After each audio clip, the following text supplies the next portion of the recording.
What's up, movie lovers? Welcome to episode number 35 of Ready Play Movies, your weekly source for everything that's new and exciting in the world of entertainment. Every Tuesday at 6 a.m. Pacific or 9 a.m. Eastern Time, we discuss the top news of the week, notable releases, what we're watching, big topics of the industry, and the movies we love. If you want to write anything to be read on the show, send us an email to readyplaymovies@gmail.com or hit us up at readyplaymovies on Twitter. No matter where you found us, please subscribe to the feed so you can get every new show directly to your device as soon as it posts. And if you like it, please leave us a nice review. This is September 7th, 2021, and I'm your host, Louis Menchaca. And joining me today is my co-host, Mr. Troy Bracey. Yo, we back. Yeah, how's everybody doing? I can't wait to talk about movies. This is a good one, for sure. All right, so I am doing this live right now, and it seems that we're called Star-Crossed Lovers, Episode 5. Oh, it didn't get changed? The title didn't get changed. Oh, well, man. I thought you said it got changed. I thought it did, but he said I got a text message saying that it should have been updated, but I guess not. It's okay. I can't change the title, and it is what it is. And yeah, I'm just going to keep an eye on this live chat here. Let me see if I can pop it out here. Oh, yeah, pop out chat. There we go. So that way I don't have to, pull up the stream. So I'm going to keep an eye on the chat over here on that window. And we're just going to sort of do this show live because we usually pre-record this podcast and I upload it to YouTube later as a VOD. But we're live streaming it. Hopefully, if people come in the chat, we can interact with them and say, hi, what's up? But we got to let them know it's not whatever the title is. It's not Star-Crossed Lovers. It's not Star-Crossed, yeah. Not Star-Crossed Lovers. I think it's called Star-Crossed Gamers. That's their Sunday podcast. By the way, like the Level 1 Gaming YouTube channel, all of their podcasts are live streams. Like they upload it live. We're the only show that does pre-recorded. Like Ready Press Play, Ready Play Movies. They're pre-recorded, so we don't get any interaction. We don't interact in the chat. Hopefully we do now, but I'll see if anyone watches, and I saw that there was someone else watching us. So, yeah. Anyways, we didn't put the audio up on the morning. Like I say, normally say 8 a.m. Central is normally what we do. We did not record last night. I was tired. I went hiking, Troy, and man, it was like a full body workout. I was tired and I just couldn't do it. That hiking to do that to you, man. I was riding bikes with a friend of mine too. And he had us riding all over the city and stuff. Damn. So I know how you feel. I had a headache, man. Like I was just tired, man. I wanted just to collapse. and I was thinking to myself, man, I got to do a podcast tonight too. Yeah. So, but it's cool though, cause it's the holidays. You know what I'm saying? So it really looked like it fell right into place of what people would expect. Labor Day, your routine is off. You're hanging out with more people than normal. Right. So you just sort of So we didn't record the show, and we're not, timely, but at least we're still on Tuesday. We're not missing the week. And I have a policy that if we do miss a week, we have to do 2 in 1 week to make up for it. So we got the episode, the episode count is right. But anyways, Troy, it's the beginning of the month. It's the first week of the month. It's September started. So now we gotta go back to the future.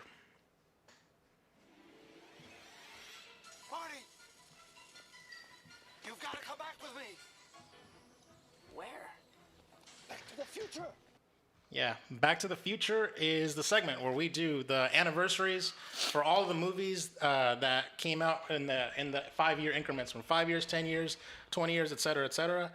We're not gonna lie, we're not gonna do the 40 and 50 years or 45 and 50 years marks and stuff because I didn't think that they were worth mentioning. Hey, I'm okay with that. I feel like there's no point of going that far back anyway, so I'm always good with that. Sometimes they be having classics like when we had Willy Wonka and the Chocolate Factory and stuff like that, but if I've never heard of it, congratulations, you turned 50, but who cares? Yeah. So, but anyways, so first up, let's go ahead and start off with the 5-year mark here. So I'm not gonna lie, Troy, I have not heard of a bunch of these movies, and I remember September of 2016. So, let me know if you know all of these titles. The first one is Morgan. Then there was The Light Between Oceans, Sully, The Wildlife, When the Bow Breaks, The Disappointments Room, Blair Witch, Bridget Jones's Baby, Snowden, I know that one, that's a good one. Hillsong, Let Hope Rise, Storks. I would say arguably maybe the biggest movie out of this bunch, The Magnificent Seven. Miss Peregrine's Home for Peculiar Children, Deepwater Horizon, Masterminds, and Queen of Katwe. Okay. Have you heard of all of these? Not all of them, but it's a few of them I've heard of. Deepwater Horizon probably is the best one. That's that one with Mark Wahlberg or whatever, and Yeah. that was a good movie. Morgan, I remember that movie that came out. Sully, that's that The Tom Hanks movie. the Tom Hanks, yeah, directed by. We were just talking about it. What was his name? Let's pull it up. Dang it, what is his name? No, I should know this. Clint Eastwood. Yeah. There Oh, you that go. was Clint Eastwood Yeah, directed? yeah. Oh, Clint- yeah. Actually, we talked about it the other day, actually. Yeah, You're Clint, right. Clint Eastwood, and that was a damn good movie. That was actually one of Clint Eastwood's better movie in a while. So yeah, I remember him doing his thing on that.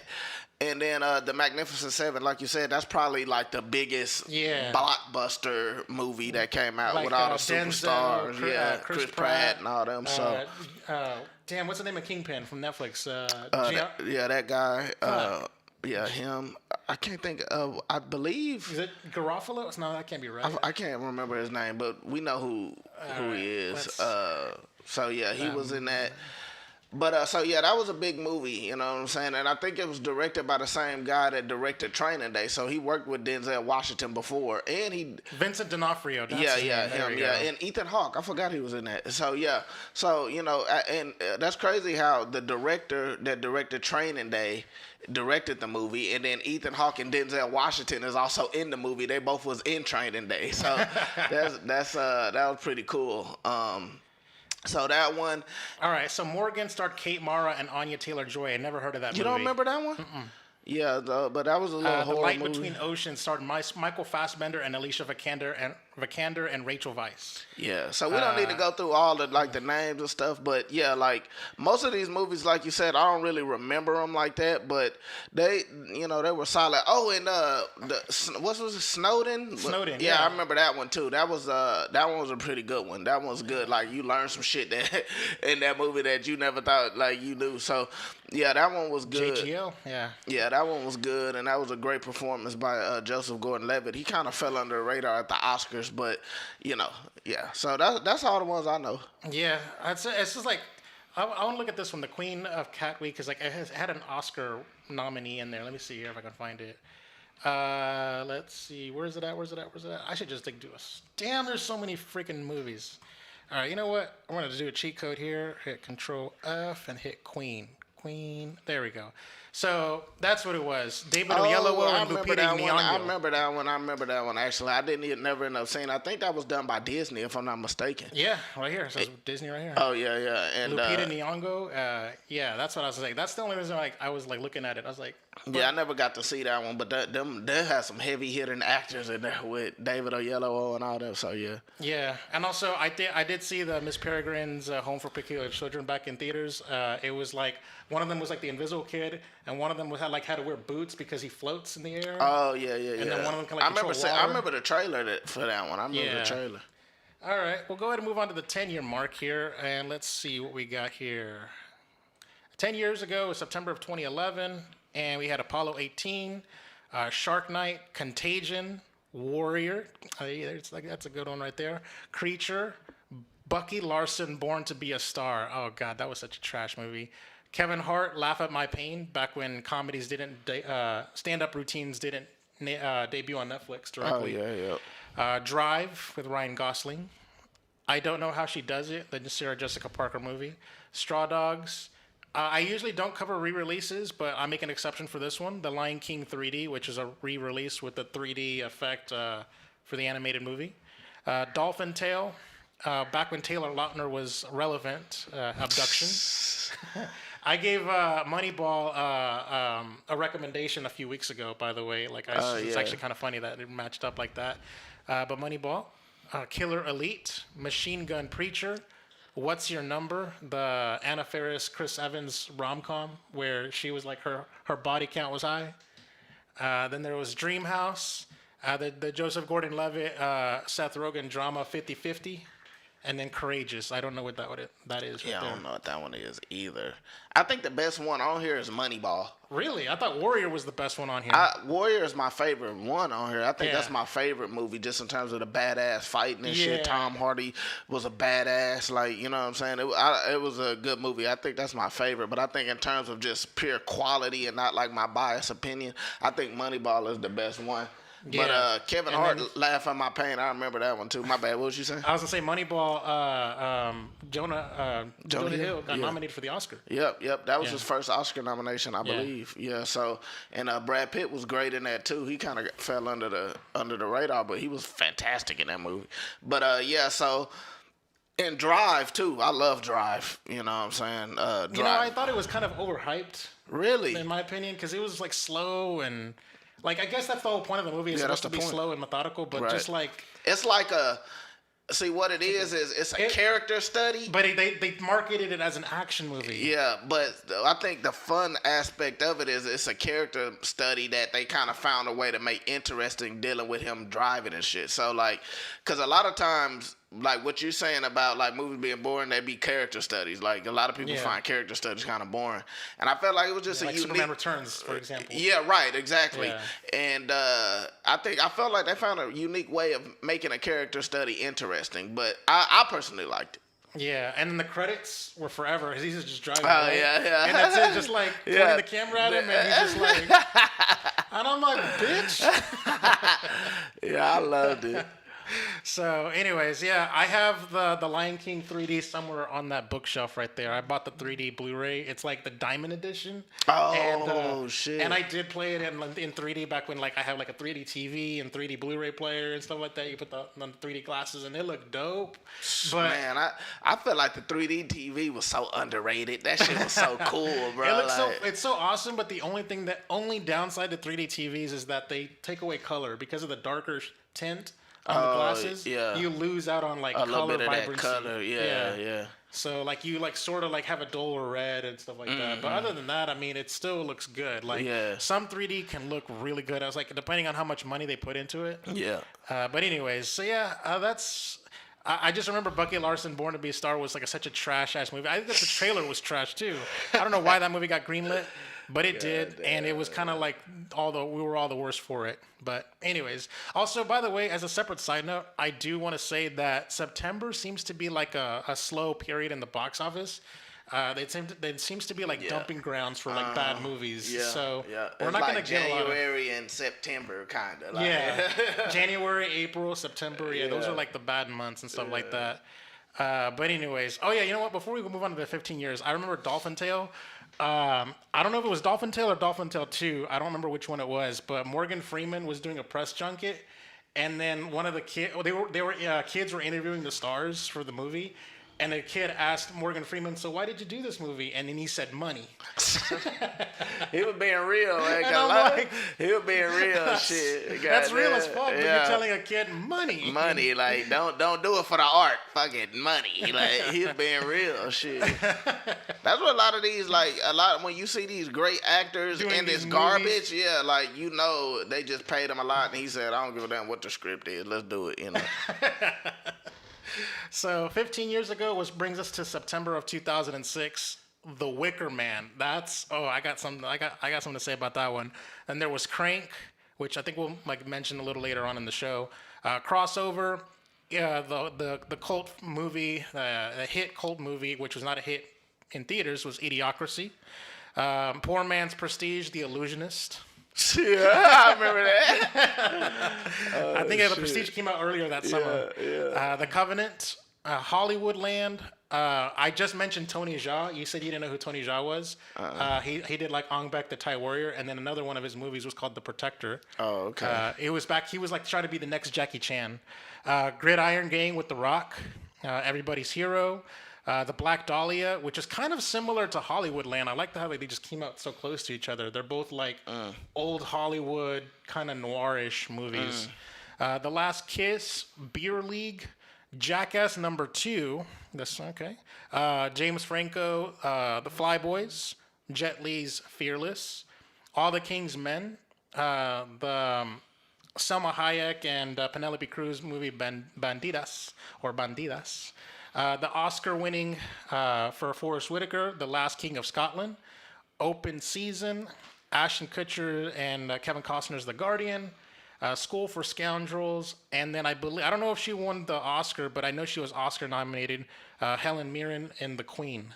The Queen, yeah. Yeah, so she might have won the Oscar that year. I don't remember. I don't remember it either, but I do remember her getting nominated for that. Yeah, so I gotta say real quick, The Wicker Man. I just remember like Nicolas Cage is overacting. He's like, "No, not the bees!" Oh, it was so bad, and like it zoom in on his mouth. Oh my god, bro, that's like one of them. Like he put out a string of movies that just ended his career. That was one of them. Yes, like, this is the beginning of the end of his career when Yeah. he started. He was riding high. I think 2007 he did National Treasure, so he redeemed himself a little bit. Yeah. But like.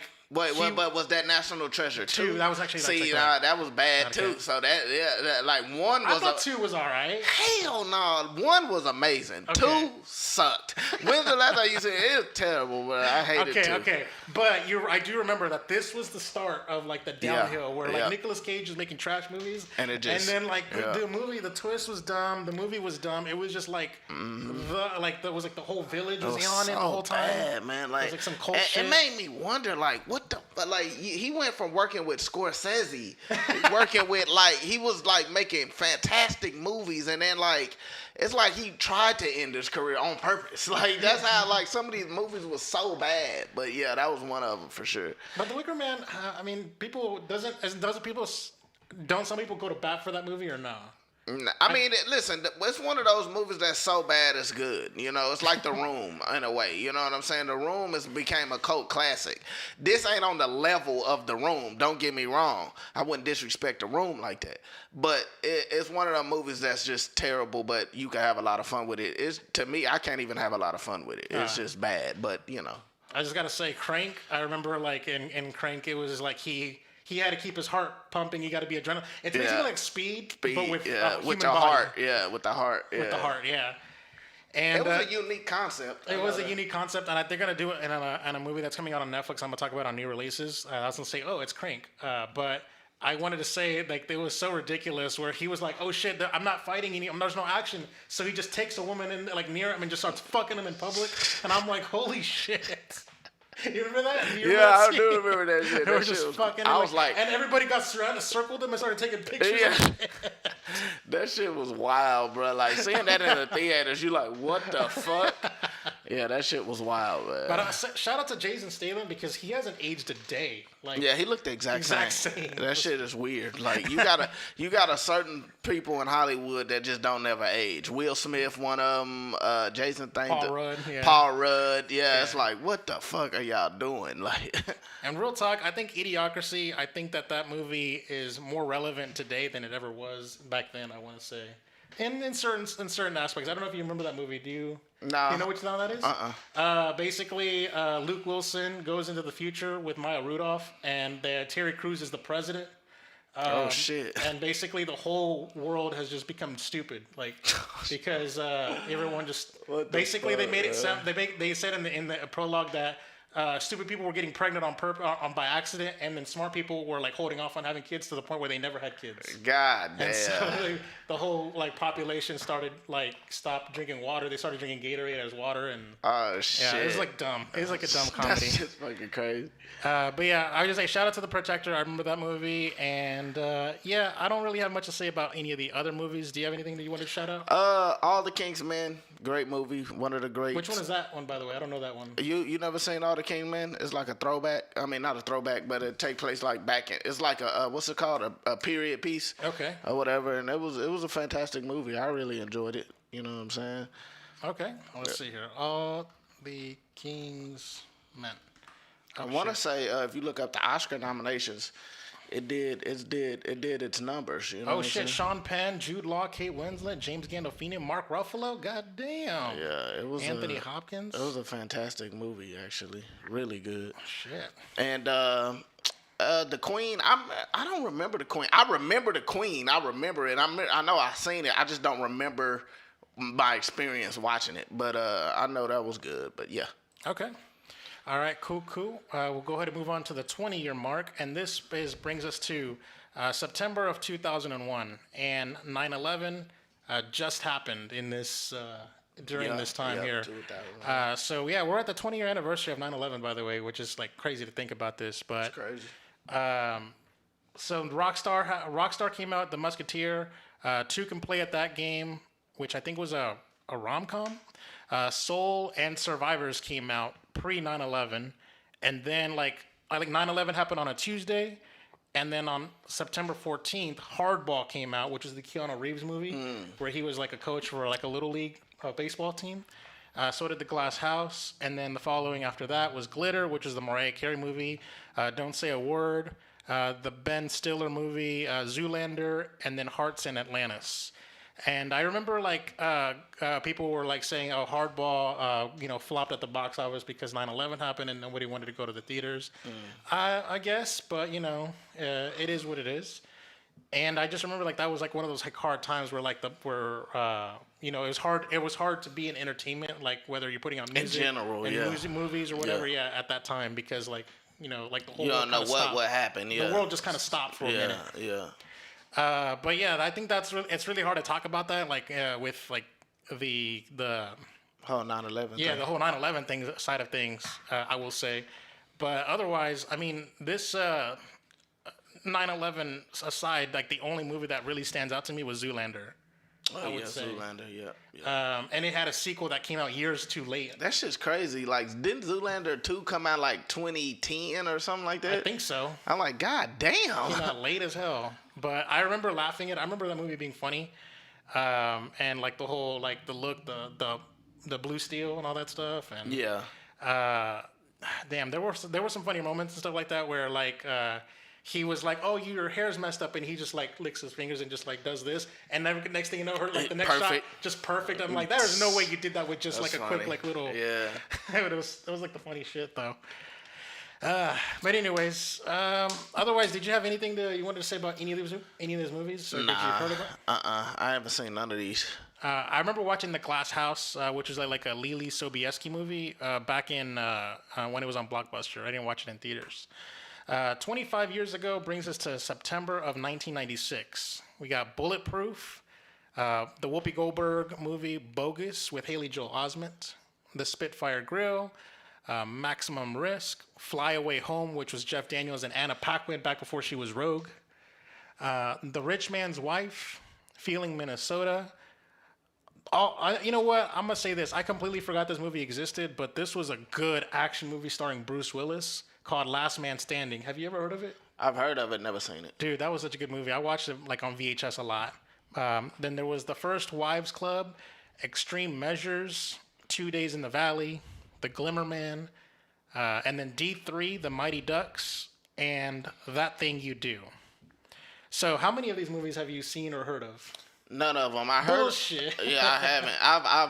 I've heard of a lot of them, but I feel like I seen D3 The Mighty Ducks when I was a kid or something. Like that name sounds familiar, but Well, I mean, haven't D2 seen- was the best one out of all of them. The Mighty Ducks. Yeah. That might have been one because I don't know which one. Though, so D2 might have been the one I seen. I don't know. But yeah, I haven't seen any of these actually though. Damn. Oh man, Bogus was like whenever like Haley Joel Osment had an imaginary friend, played by Gerard Depardieu. For real? Yeah. That's crazy. And so he had an imaginary friend, and he was trying to convince Whoopi Goldberg that he's real. Until finally, like I guess Whoopi Goldberg didn't have imagination. Yeah. And so finally he saw him. Like, what the hell? That like, shit what the seemed fuck? kind of scary. Like, Yeah. He's like, what the fuck? And she's like, we freaking out. And like, basically, his imaginary friend was trying to help Whoopi Goldberg to find her inner child to help better raise Haley Joel Osment. literally, like what you explained could be a horror movie. Like if you heard a synopsis and just heard you saying that, like someone would be like, "Damn, this shit's scary." Like you know what I'm saying? Like what the fuck? Yeah, it was a kid movie, you know what I mean? Like that. It was supposed to be about her, like being like having able to play and have fun. It was really kind of fucked up. Actually, I will say this: the movie starts with Haley Joel Osment living with his mom, and then his mom gets into a car accident, like. God Boom, damn. like bam, up 18-wheeler just T-bones her, and they show it too, like Shit, the car man. accident. Fuck. And so basically, Whoopi Goldberg is the only person that can take him in, and so Shit. so that's That just started off kind of fucked up. it is fucked up. Now that I think about it, it was a kids movie. God damn. It was, but yeah. I don't say. Just want to shout out to Last Man Standing again. And then also D3, The Mighty Ducks. I thought it was all right. Like I think D2 was always going to be the best, but I will say, in D3, they did do this thing where they sort of like shit on D2, where in D2 they had this move called the Flying V. I don't know if you remember that. But it's supposed to be where they're in this person formation, like in a V, and they're like going towards the goal, and it's supposed to be unstoppable. Yeah. But then in D2, they make it seem all badass, and they like did it and stuff like that. But in D3, when they did the flying V against this other team, they just shat on that move like that's how it always go down in sequels though. They downplay some shit that was so amazing in the last movie to make the stakes even higher. Like so. All right, 30 years ago brings us to September of 1991, and let's see, we have Company Business, Freddy's Dead, The Final Nightmare, which was not The Final Nightmare. That's what they always do. Late for Dinner, Living Large, Necessary Roughness, Deceived, The Fisher King, and then apparently River Phoenix had 2 movies come out this year in September called Dogfight and My Own Private Idaho. Rest in peace, River Phoenix. Rest in peace, River Phoenix. Yeah, so that was how many movies have you heard of? Let's just say, because I know you haven't seen all these movies. I haven't even heard or seen none of these movies. Like this is crazy. I think out of all the, when we go back and look at these, this might be the least I've seen this whole generation of movies. Like it's crazy. Yeah. The early 90s. I think you weren't even born yet. No, I don't think. Yeah, but I mean, usually I still see like classic movies and shit, but I haven't even heard or seen none of these. Okay, and Dallas says that the title update didn't work on his end, but it is fixed now. Thank you, Dallas. Thank you. All right, so you know what? Let's just pull it up here because like I have not heard of any of these movies either, and well, I take that back. I have heard of them, but like they're not like I don't know. Let's see. Your Company Business started Gene Hackman. Freddy's Dead was obviously it is what it is. Living Large. Don't know who those are. Yeah, you know what? This is Necessary Roughness. I will say I know who Scott Bakula is, and yes, this was like an action comedy and stuff like that. He was really big at this time. So yeah, and My Own Private Idaho. I want to say, well, other than River Phoenix, it also had Keanu Reeves. Oh shit! And I remember this movie. And James Russo. This movie was like a drama, and it was one of like River Phoenix was one of his more acclaimed roles. I remember. So yeah, and yeah, I think that's it. Okay. Let's see. 35 years ago, we are at September of 1986, and this is I wasn't even born yet. 86. Avenging Force, Hard Bodies 2, Night Mother, The Men's Club, Where the River Runs Back. The only 2 titles I've actually seen, Crocodile Dundee and The Boy Who Could Fly. I think we talked about The Boy Who Could Fly on a previous episode of the podcast. I talked to you about it, where like he literally could fly, but they didn't reveal it until the very end of the movie. Oh yeah, I remember that was kind of recent. We talked about it recently. I forgot how we brought it up in the podcast, but we brought it up, and I talked to you about the synopsis and what happened, and I spoiled the ending, but whatever. But I will say, I just found out that The Boy Who Could Fly, it was a Fox movie, which means that maybe it might end up on Disney Plus. Oh shit! Or unless it is already on Disney. Maybe that's why I talked about it, because maybe it was on Disney Plus.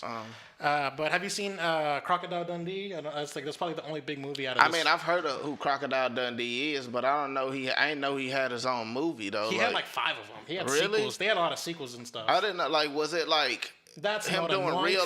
Was it him doing real shit or like an actual? It's a movie? scripted. It's a scripted like shit, I know action. Something kind of thing. Oh shit! R.I.P. to him, but I didn't know he had movies and stuff. That's crazy. He's like, that's not a knife. This is a knife. But anyway, yeah, we're. It feels like I will say that this is gonna be one of the hardest times to do these anniversaries because it feels like right after like 10 years we start scraping the bottom of the barrel. Real talk. All right, the last one here, because again the 45 and the 50 years were kind of sus. Was 40 years ago, which was still not even, we're still in the 80s 40 years ago, which is crazy to think about. September of 1981, there was Night School, Continental Divide, Raggedy Men, Mommy Dearest, Chariots of Fire, Carbon Copy, and True Confessions.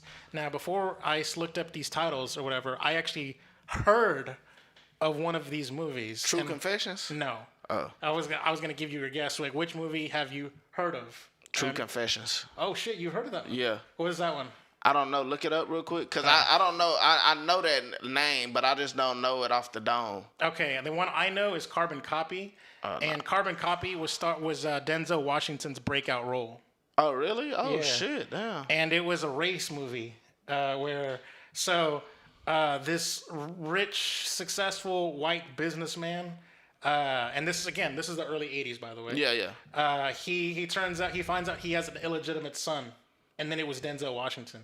The fuck? And then so he's like, being reacquainted with the son, and like, it's like a race thing. That's whatever. crazy. Like, And Denzel Washington don't look mixed at all. He look a straight up black dude. Like, he got a white daddy. look, I'll show you the title here. Like that's the poster for. Oh shit! That boy Denzel. Look at that. All fresh as fuck. That's crazy. 40 years ago. God I'm gonna have to go back and watch that. See how the legend Denzel got his career started. When a rich white corporate executive finds out he has an illegitimate black son, things start falling apart for him at home, at work, and in his social circle.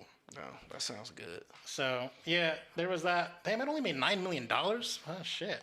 Let's see. True Confessions. Robert De Niro, Robert Duvall, Yeah. Charles Okay. Dunning. Yep. That's the one I seen. Yeah. A worldly, ambitious monsieur clashes with his older brother, a cynical Los Angeles homicide detective who is investigating the brutal murder of a young prostitute. Fuck. Yeah, I seen that That's one. a rough ass fucking thing. It was dark too. Yeah. All right, shit. Okay, well there it is. That's the 40-year mark. Not gonna lie, I'm a little upset by the sorry lot of movies. I mean, I was just a bit underwhelmed with Yeah. this one, but it's September and, a lot of trash come out and, and There's some shining stuff, but that's more recent than it is. Yeah, it's like that. It's like, Contagion is relevant because of COVID and shit like that. yeah, I mean, it's almost like September tried to make a comeback. Like in 5 years ago, 10 years, they making a comeback compared to 40 years ago and all that in September, because a lot of those movies I never even heard of from 30 years ago and stuff like that. But the closer we were to us, I was like, oh, some good shit in there. Like, what's kind of crazy is that Moneyball and all that. What's kind of crazy is that even in the 5 and 10 years and stuff, these are I try to target wide releases. Yeah. And it's surprised to see that I haven't heard of some of these movies, even the newer movies. Even the new one. Yeah, it's crazy. So I just want to say that's just kind of interesting that I want to point out, but yeah, it's usually on the box office. The summer ends and it sort of comes to a crawl. Yeah. It was a situation where I think it was Rob Zombie's Halloween in 2007 was the highest opening Labor Day weekend, which is 20 something million. We're gonna get into with Shang Chi and stuff like that, but it's only just recently where summer blockbuster season is trying to be year round. Yeah. So to speak. Yeah, Because there's so many tentpoles that in order to not compete with each other, they have to spread out. Spread it out, yeah. So, yeah. I remember when we did when we were guessing the summer movies and shit, I'm guessing all these movies that I'm thinking, you're like, nope, that's not the summer. Nope, that's not.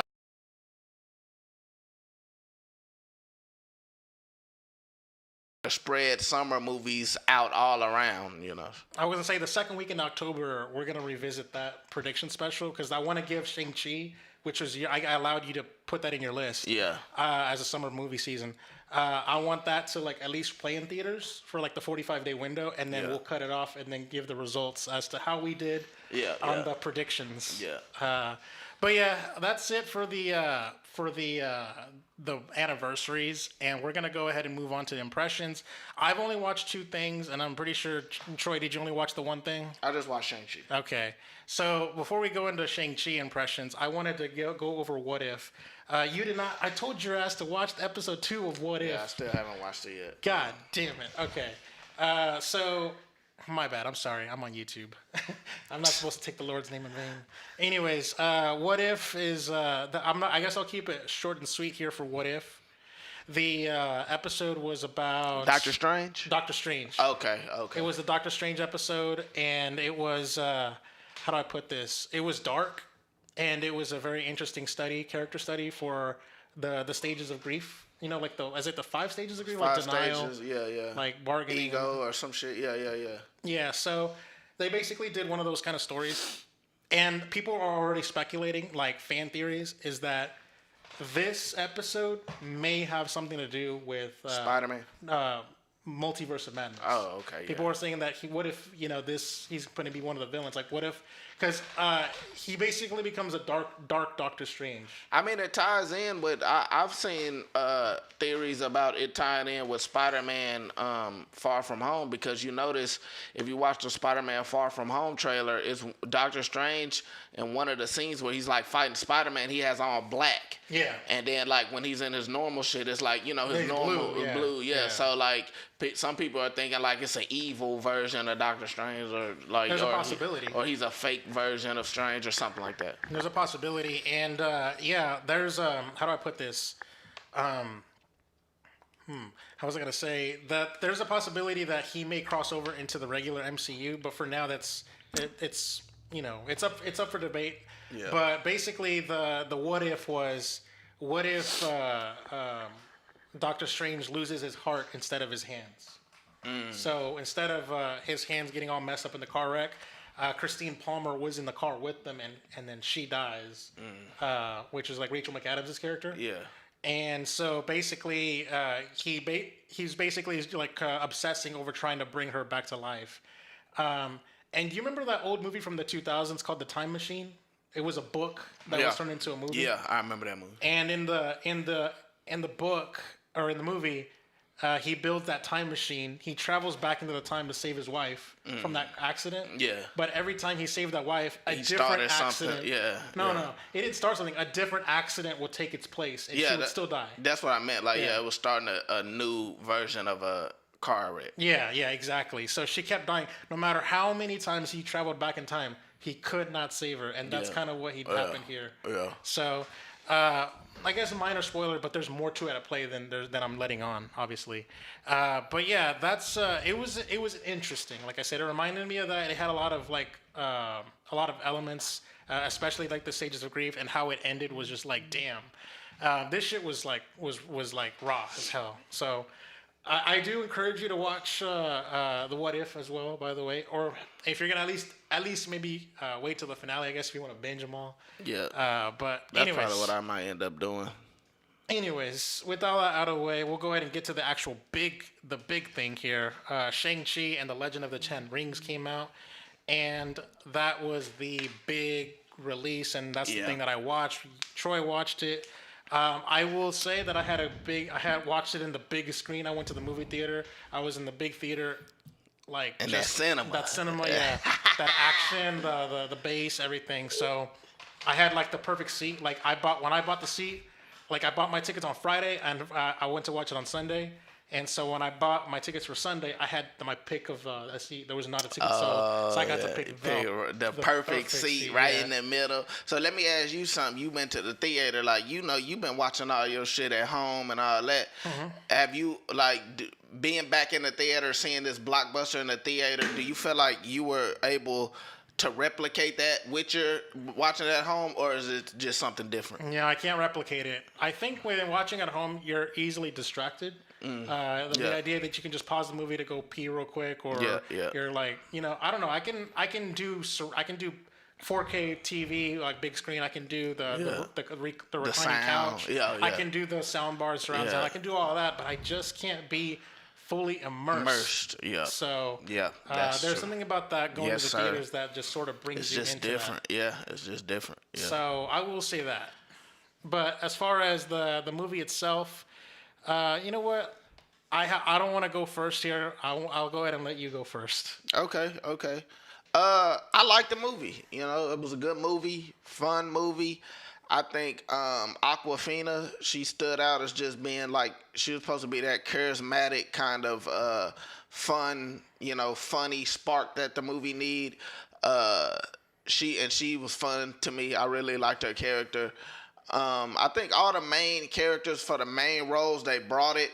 The one thing this movie needed to be, it needed to have that action, because like you're dealing with that jiu-jitsu, all that fighting, Jackie Chan-esque type stuff going down. Jackie Chan's fight choreography was perfect, right? So that, and if you're gonna do that, you can't drop the ball on that element. And I feel like they didn't drop the ball on that element. It really did feel like some dope ass kung fu movies and shit back in the gap. And actually, my favorite fight scene is the beginning. I'm not gonna say what, but to me, like the first, like the fight scene between the dad and mom. That's all I'm gonna say. Yeah. That shit was just, to me, the dopest fight scene in the entire movie. Like, were there people giggling in the movie theater?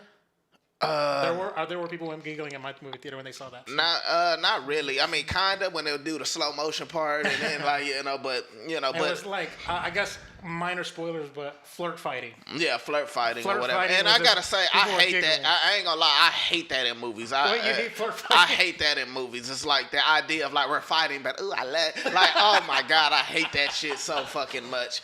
But that being said, as much as I hate that, I did admit it worked in this just a fight choreography, and she's just such a bad motherfucker. Like they think he got 10 rings, that's gonna mean something. No, bro. Like not with her. So that shit was fun. But I mean, so I enjoyed it. I really did. I think everyone brought it. I don't think this is a great, like one of the great Marvel movies. Thank you. I don't think I'm not putting this with Winter Soldier. Is it in the top 5? Top 10? It's not top 5. Top 10, I don't want to say top 10, but I got to think about that because, I mean... I don't even think top 10 either, yeah, I don't think I put it in the top 10. Reviewers are saying top 3, by the way. No, hell no. Yeah. It definitely ain't top 5 for sure. I don't think it's top 10. I do think the movie had a bunch of just cliche moments. I think the ending just to me was just too much. It just was dragging on like too much. It just they kept the scope. They just trying to make the spectacle just bigger and bigger and bigger and bigger. And that thing, you got a bunch of shit going on where I'm like, they could have scaled it down, maybe save some of that for the sequel. Seeing some of the big shit flying around like that for the sequel. And so, and it was just a couple of things that I just felt like I've seen a million times. And a few things I just felt like wasn't believable. Like one of the things people going to disagree with me at, and no spoilers, but a lot of people going to like the bus sequence. With the bus sequence. Me, I felt like that drug on too long, and I felt like it was just fake. I mean, I didn't buy it. I'm like, come on, bro. Like, when you watch certain movies, and you're like, come on, really? Really? Like, that's one of those moments where I'm like, really? Like, he beat the shit out of people. They get right back up after a while. Again, fun movie. I enjoyed it. I don't think this is bad whatsoever. But it's not a top 5, top 10 Marvel movie for me. I don't think it's a great, like, oh man, this is one of the great comic book movies. I don't think that's the case, but it is fine. Yeah, I honestly was going to give it like a mediocre kind of review. And that surprises me right now. I'm shocked. I thought you was going to come in here like I didn't want to go first because like I was thinking you were going to go high. I thought you were going to go high. And I was telling my friend Daniel when we were talking on the phone the other day, I said, I don't have anything bad to say about it, but I don't have anything good to say about it either. I think it's sort of so-so. You're just right in the middle. I'm in the middle. Like That's where I'm at with I would say at the worst, low end 5, on the high end 7. So I would split the difference, say 6. Yeah. That's where I'm at with it. So like on a good day, I would feel 7. On a bad day, I would feel 5. But overall, I would average at 6 because here's the thing. It's a sort of by the numbers Marvel movie. Right, that's the thing, man. That's the thing. It's by the numbers. It's by the numbers. I've seen this Marvel movie before, but you have an Asian coat of paint on it. Right, that's exactly what it is. It's like what we've always got, but Asians. Yes. To make it feel a little, and to me, one of the things this movie's gonna get compared to a lot is Black Panther. Yeah. You know what I'm saying? And one thing about Black Panther, to me, I felt like it wasn't paint by numbers with Black Panther. It was things about that movie that felt different from the other Marvel movies, but felt still like a Marvel movie, Whereas this one, I felt like, again, just like the same beats, cliches, things happening, certain characters showing up just to say, like, look, this is Marvel, and things like that. So I agree. Yeah, so I was wanting more from this movie, and I also kind of hate identity politics. I want to say, like the whole thing about like Simu Liu is like talking about fuck Bob Chapek, we're not an experiment, that kind of stuff. Like he made it about identity politics when he wasn't even commenting about the Asian aspect. He was commenting about the 45-day window. Yeah. That's what I remember saying. I remember saying like I don't like Bob Chapek that much so far, but damn, I gotta agree with him on this shit. Like y'all overdoing it, man. Like, he was just like he gets in his feels too much, and like I think he like tweeted like a thing about like all the people were giving bad thumbnails, and he said he just put a caption "LOL" like Simu Liu posted on his Instagram. That's kind of petty. Yeah. For number one, I mean, who it's not a good look. cares? Like who cares? Especially for this movie where it's getting mostly positive stuff. So it's like for you to look at some of the bad stuff and point it out, that means you're being ultra like sensitive. Yeah, exactly. So I'm not a fan of Simu Liu's off-screen antics, but as far as he's got charm on screen, and I can see why they cast him. Yeah. I think people were like saying that he doesn't have chemistry with Awkwafina. I think he does. I think he does too. I don't think it's jaw-dropping chemistry. Yeah. You know, but it's I don't. It's not like Pepper Potts and Tony Stark. Right, chemistry. but see, one of the things I think people are getting a misconception, and one of the things I liked about this movie is like they didn't try to force like we're in love. Yeah. Like if they're friends, and it's like a possibility of a spark being there between them, but they're not. That they didn't go for that. Yeah. You know, where most Marvel movies or most movies in general, at some point they're gonna kiss and like I love you. They're gonna fall in love during the movie. And they didn't go for that, and so I think that's kind of making people feel like, oh wait, you know, since they're not used to it, it's like that chemistry was off. But I actually did like the chemistry, and I like the fact that they didn't actually go for the like, oh, we're in love kind of thing. So yeah, so there's that, and also just like. In general, like this movie was like 3 movies in one. Like each act was a movie, and like the third act was like a fantasy. The second act was like a street espionage kind of thing. Yeah. And the first act was kind of like a rom-com. Yeah. It was like all over the place. It was a little like tonally it was all over the place, and then also like just in general, like I have like ideas that what you can do with Shang-Chi. You can make Marvel's Enter the Dragon. You can make Marvel's The Raid. Yeah. You can make any sort of like insert like iconic Marvel's Crouching Tiger and Hidden Dragon. Yeah. You know what I mean? And that's why I agree with you so much on that, because that's what I was hoping for. Like I was hoping that we would get a true kung fu movie with the Marvel, you know, kind of feel to it. But I really feel like this is just a straight up Marvel movie. There's nothing other than like them, of course, the certain martial arts styles, which they were good at. As the movie progressed, it got worse. Yeah, it did. It started to feel less and less like they had like their best choreography like on the bus, and then their second best choreography on the skyscraper. Yeah. And then by the time you get to the end, you got CGI. Yeah. And it's like there's no contact. There's no. It's just. You know, these actors are on green screens just dancing around. I felt like they started to try to make it like Dragon Ball Z. Like literally, they're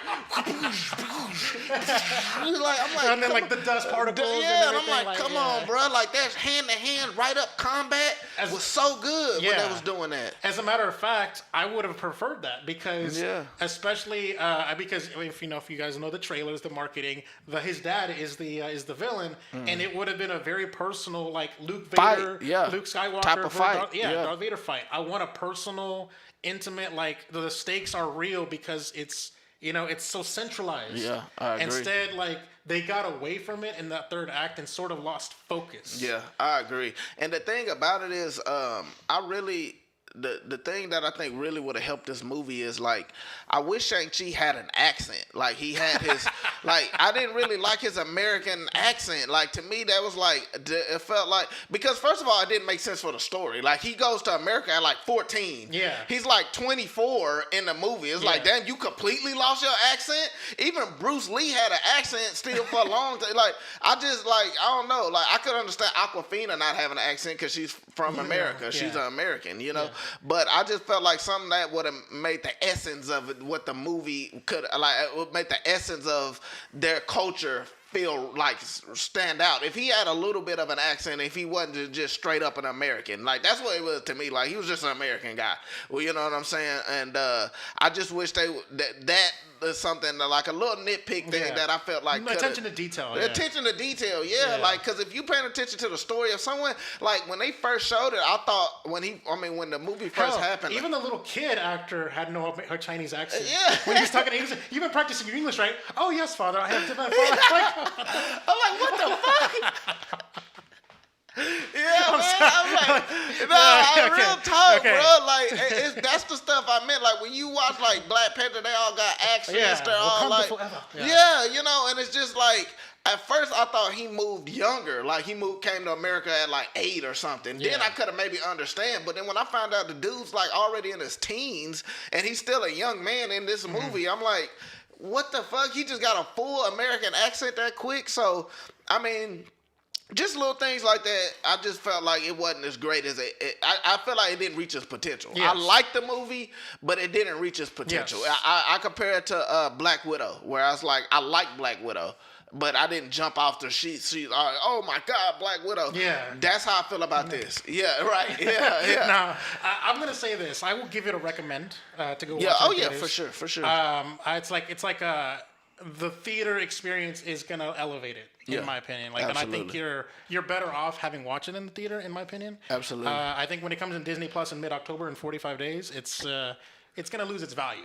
I think so. Yeah, I think so. I think the movie theater, I think it's best to see this in theaters, because once this like goes to Disney Plus or wherever it goes, I think when you watch it, then I think you're gonna see a big dip in quality, because like movies like this, the spectacle and the scope can make it feel better than what it is. Yeah. And then when you watch it on normal television with normal, you say, this ain't as fun as I thought it was. Yeah. So see it now where you're gonna enjoy the max version of it. You know. Oh yeah, I just want to say, like, I'm a little upset that they didn't bring in Fin Fang Foom. He's a dragon guy, but maybe he'll do it in the sequel. I'm also upset that they made Razor Fist a bigger character than he was in the comics. And then that's one thing, because Razor Fist was the dude with the hell yeah. That's another thing I didn't understand, just in terms of making sense. Why is a white guy like the head of your shit? Like, they don't second in command or whatever. Yeah, second in command. I'm like, what the fuck? That didn't make sense to me. Like, if he was just a badass that they just had as a bodyguard or something like that, it would have made more sense. But literally, your second in command is an American. Like, I just didn't. I can't see the dad going and recruiting American and like, I don't know. That's one of the things that, like, those little details to me. Well, I mean, they had Death Dealer. Death Dealer was the guy with the face paint mask, whatever. Yeah, yeah. He was a bad motherfucker. Death Dealer, he didn't speak, but I don't like what they did with him at the end. I'm gonna just say that. Yeah, facts. But he was a badass, though. I will say, I love his look. There was a fight in the somewhere in the middle of the movie between Death Dealer and Shang-Chi. I wanted that fight. Give me like 2 more minutes of that fight. Yeah, I needed it to be a little longer. That fight it was too fucking bad. Fucking short. But also, not only was it too short, like, I just wish all the fights was like that. It wasn't about like the superpowers and bing and all this other goofy shit. It was like they clean ass, like the raid. I want the raid. Yeah, man. Like, damn. But that being said, back to my point real fast, I just didn't like the idea of them, just because to me that's like a little minor detail when you're writing the script. Like, I felt like you think about that kind of stuff. Like, when I was talking about the accent, you think about that kind of stuff. You think about, okay, would this character have hired a white guy from America to run his foreign, operation. It just didn't seem right to me. So things like that, I don't know if that was like a more of a corporate kind of thing, like we need some kind of American in here somewhere, or I don't know, but stuff like that, and it's no one famous anyways. Yeah, right. So I don't know.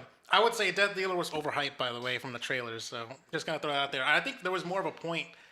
He looks so fucking cool. I wish he was.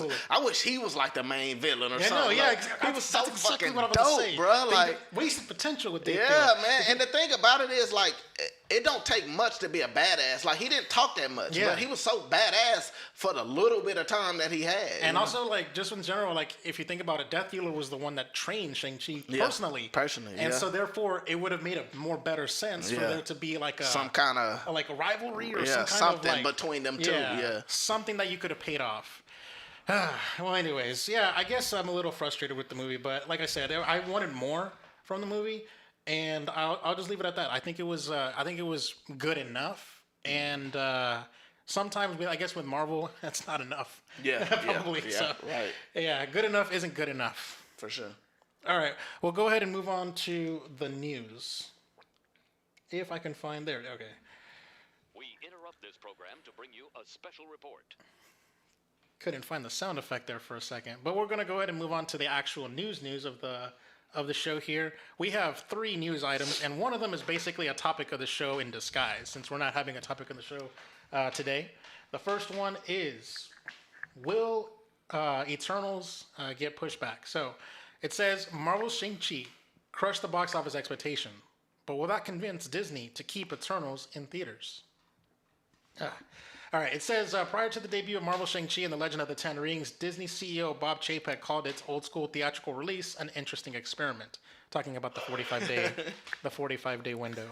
The experiment in question would enough people show up in their local multiplex to see the latest Marvel movie to justify keeping the $200 million budgeted film in theaters without an immediate backstop on Disney+.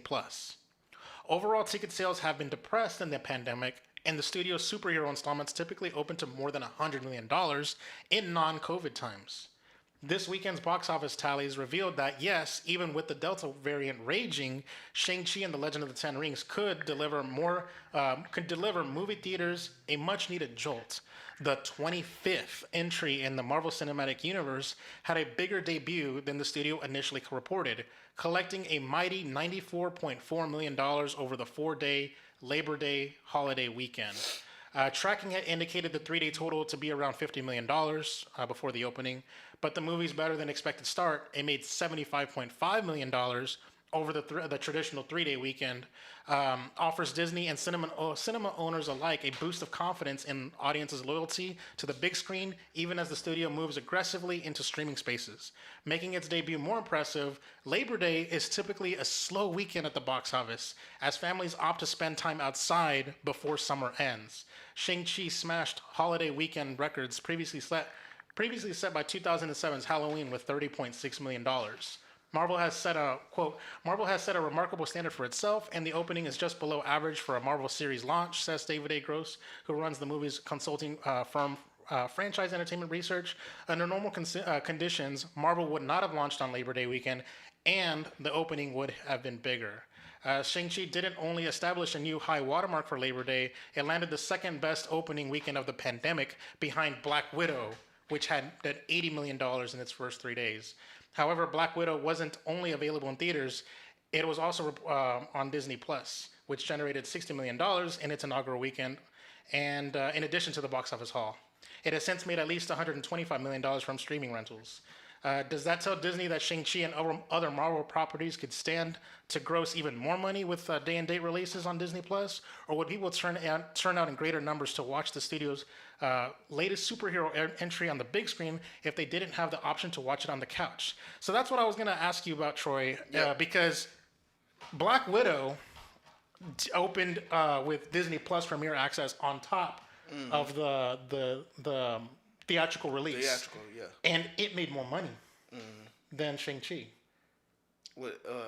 So Shang-Chi made $75 million in its opening 3 days. Yeah. Black Widow made $80 million in its opening 3 days with streaming as a co-option. Yeah. So my question to you is, why?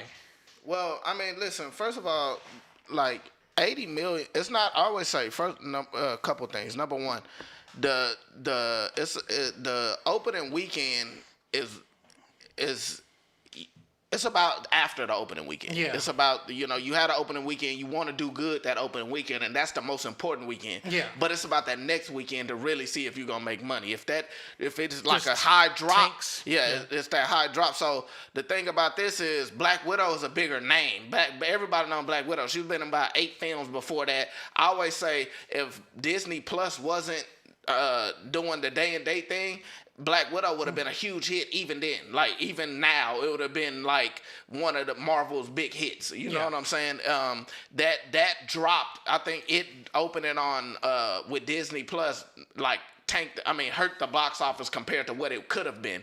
And then after that, you seen the huge drop that next month. Now, see, with this to me, even though it made a bit less, to me, this is more successful because it made this kind of money as a quote unquote unknown character, and then it made all of this in the box office without no day and date, so it's going to have better legs. That's I already know for a fact. Like the next weekend is not going to be as big of a drop as Black Widow's drop, and so whatever this movie makes in this 45-day whatever, then you put it on Disney Plus and it do the number like well, I'm sure they're not going to charge you, but at least going to get those views that Black Widow got. You know what I'm saying? So to me, this was a much smarter move. Like the money this made, something million dollars over the 4-day weekend. Yeah. Like that's because they didn't put it on Disney Plus. If they put it on Disney Plus, we would have been looking at a 50 million, what they projected, what the actual projections, or maybe a little bit smaller, like 45 million,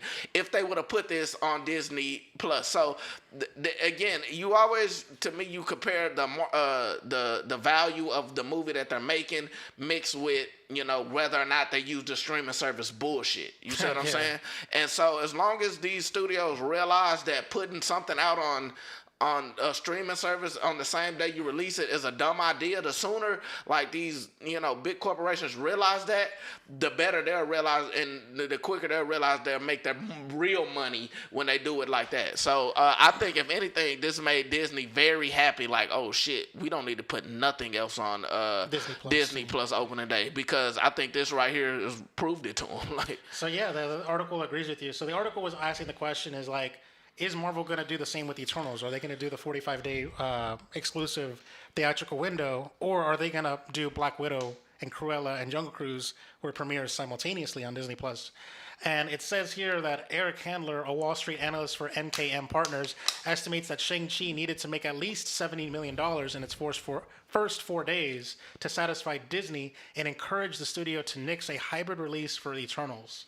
So basically he's saying that because it pulled up that money that it did, that Disney would probably know to go ahead with the Eternals theatrical exclusive window. Yeah. So, I mean, yeah, it's this article is much longer than I thought it was going to be, but basically it sort of goes over a lot of analytics and a lot of it's got a little chart here. They could tell you, see the pandemic opening weekends here for like big names. So Black Widow is at the top of the heap for $80 million, and then it had a 67% drop for the second weekend. Jesus. Jungle Cruise had $35 million. And that's historic, by the way. 67, that's historic. That's drop. Like the second or third high, lowest, or high, whatever, for a Marvel movie. Yeah. So Jungle Cruise did 54% drop. Godzilla vs. Kong had a 56% drop. Space Jam 2 had a 69%. Holy crap! The Suicide Squad 71%. Jesus Christ, that shit crazy. These are like high ass. And then what makes it worse is like, so you look at something like Suicide Squad. It only made $26 million and still had a 70% drop. Like at least like Black Widow, it made 80 M's and then made a drop. Like so, it made a big chunk and then made a drop. Like some of these movies, Space Jam, 31 million, 70% drop. Like these movies are tanking very, very bad. Like there's no way, even if this was in normal, whatever you think of those movies, if this was in normal days and they try to drop those movies in theaters, they wouldn't have tanked this bad. They're tanking that bad because of I mean, partially, of course. Well, so all of these on this chart right here are hybrid releases. These all came out in theaters and on streaming services. Yep. This chart is only theatrical exclusive stuff. So it looks like you see a lot of like Free Guy 34%, which is obviously like the lowest of the summer, but like there's some 67% for F9 and 69% for Demon Slayer, but like overall you tend to see them like more normal, like 40, average, 50%. Yeah. I mean, and Fast and Furious don't surprise me only because that movie was so bad. You know, like sometimes movies have, even before the pandemic, some movies that have big drops because the movie's bad. People are excited about it, but the movie's bad, and then that word of mouth comes around.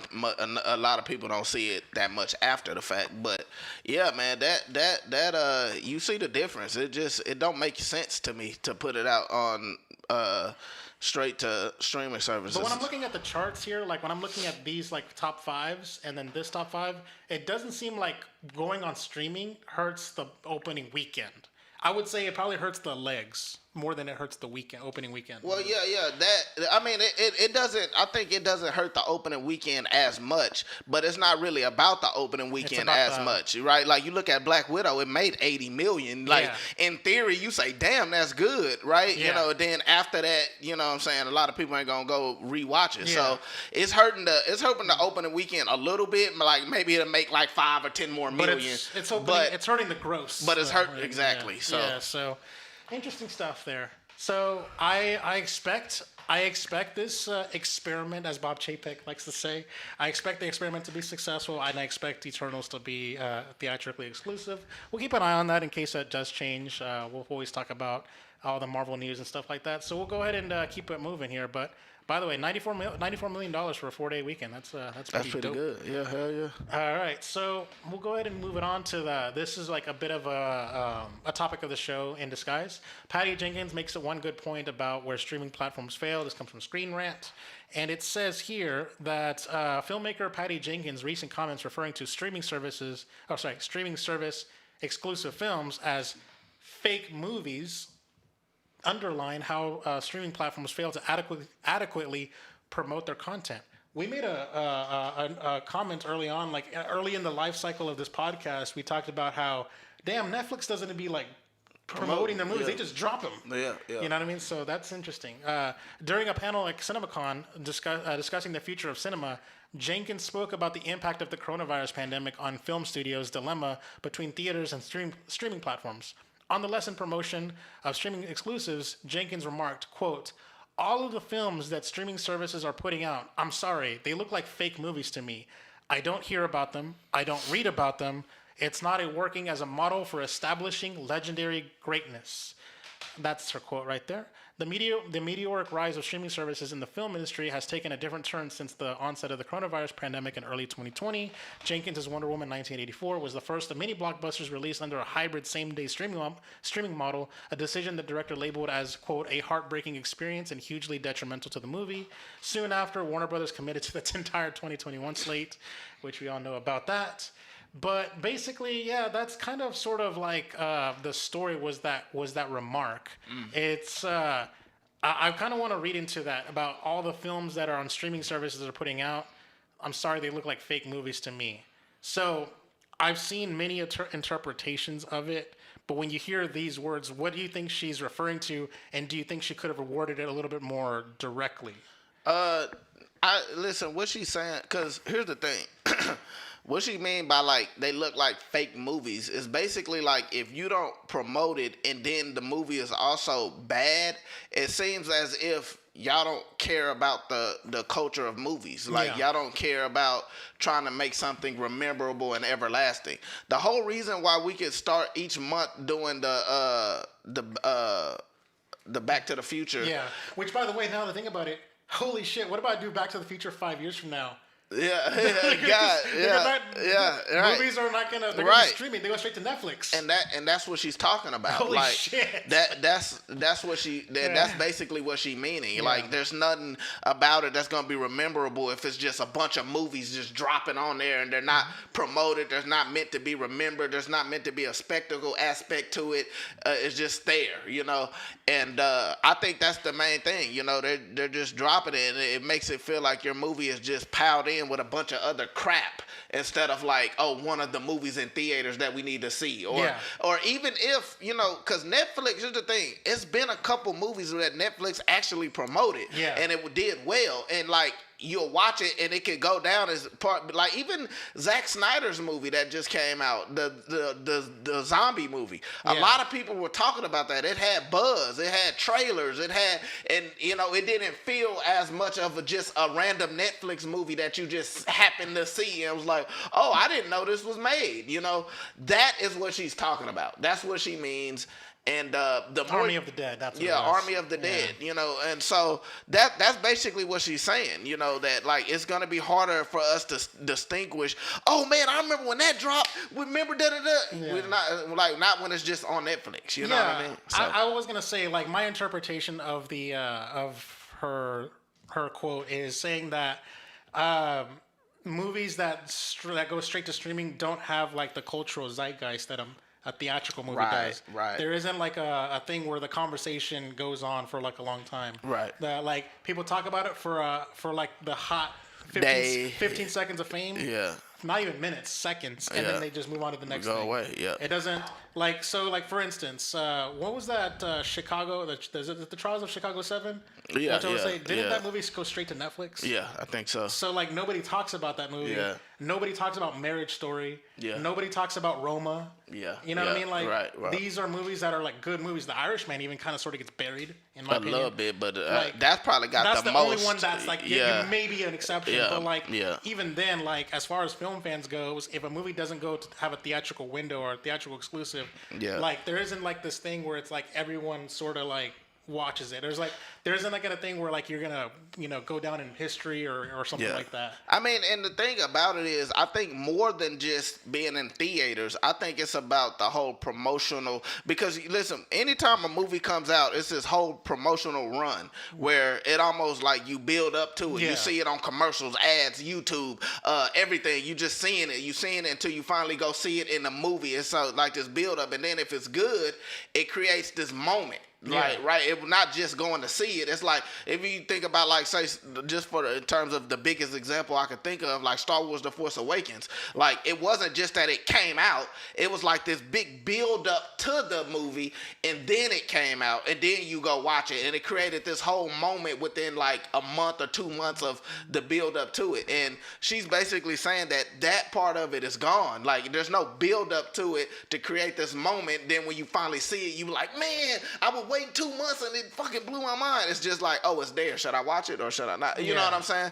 And but I'm gonna say this real quick. I'm not a fan of her wording because I think I know what she means by it, but I don't like the fact that she worded it as fake movies. Like Well, it almost seems like she's dissing. well, I think she's doing that on purpose. I think she's wanting to diss it. Like I think Yeah, but like I think movies on like that premiere straight to Netflix, right? Like on the whole, yeah, there's bad movies, but there are filmmakers that make there are tours. Yeah. But I think that in reading of her quote, I think that Netflix is not doing the movie any favors. But that's not to say that the movies are trash. Right. And I feel like she's saying when she says they're fake movies, I almost feel like she's dissing the movies, not the company, like the product the promotional aspect. Well, I mean, to be fair, she said she said service exclusive films, fake movies. Okay, I thought she said feel like fake movies. Yeah, I'm sorry. They look like fake movies. I don't hear about them. I don't read about them. It's not a working model. Which I get that. That's okay. So the part where like I don't hear about them, I don't read about them. We have movies that come out like on straight to Netflix that sneak up on us, and we cover this shit. Yeah. So I can understand her saying that. It's like, But the whole fake movies, yeah, about the whole fake movies thing. And also, people got to understand what Netflix, their business is. Like, Netflix changed the game. Yeah. They're not making movies, like, they don't promote their movies on purpose. Like, it's not like a thing where they're not, because their whole idea is for you to be chilling on your couch and going through what you want to watch and then stumble up on something good. Yeah. That's what their motto is. Their motto isn't like, oh, look, everybody get ready to come see this movie, blah, blah, blah. They're Subscribe, not gonna, guys. Right, yeah, that's a lot of money. Like, people pay millions of dollars to promote to get people into theaters. They're not wanting to pay millions of dollars just for them to sit on the couch. They're already paying millions of dollars to make the damn thing. To make it, right. Yeah. So their whole thing is like, look, this is, just chill on your couch and then stumble across this movie and say, oh, great, look, it's a Robert De Niro movie. That's their point. The problem is if you're going to do that, you have to be more consistent with the quality. You can't just have a bunch of garbage coming out and then, because then you don't know what's garbage and what's not. Like, you're like, oh shit, I don't know. Netflix be making garbage. If they get more consistent, then when you scroll across a so-and-so movie, you're like, oh shit, Netflix put out another good movie and you want to click it. So more than promoting their stuff, I don't feel like they should promote one of their movies, because they're in a different business than the theater movie business. But I do feel like they need to be more consistent and make great movies. And then when they do have a big movie, a Martin Scorsese movie, or if Nolan ever decided to do a Netflix movie, then you promote that. Like, you don't play around with dudes like that. You get them the right promotion to let them know, you're in the big leagues. But be more consistent with making great movies, and then I don't think it'll be a big of a problem. Yeah, but either way, though, I think she does have a point about the fact that the straight to streaming movies, the streaming providers don't do the movies Justice. any favors in terms of longevity, in terms of like cultural touchstones, cultural zeitgeist, shared experiences kind of thing. So I think that there's something to be said about that. I agree. So that's it for that story here. So we'll go ahead and move on to the next story, which is about DC Fandome 2021. Their lineup was announced. They got a big reveal trailer. And it says here, break out the Batman and Wonder Woman cosplay because DC Fandome, a virtual event catered to comic book enthusiasts, is returning this fall. DC Fandome will take place on October 16th at 10 a.m. Pacific and will be available to watch on its official website or via Twitch, YouTube, Facebook, and Twitter. The free event gathers stars and creators of DC properties across feature films, TV series, games, and comics. I want to say I might even be able to watch it like live that day because I think I'll be off. And offers attendees access to breaking news, exclusive trailers, and never-before-seen footage of its upcoming projects.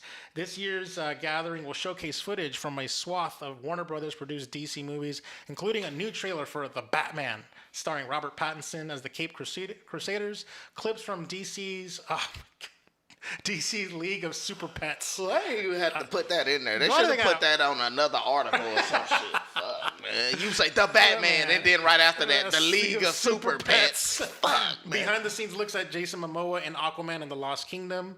Okay, all right, good. Zachary Levi in Shazam! Fury of the Gods.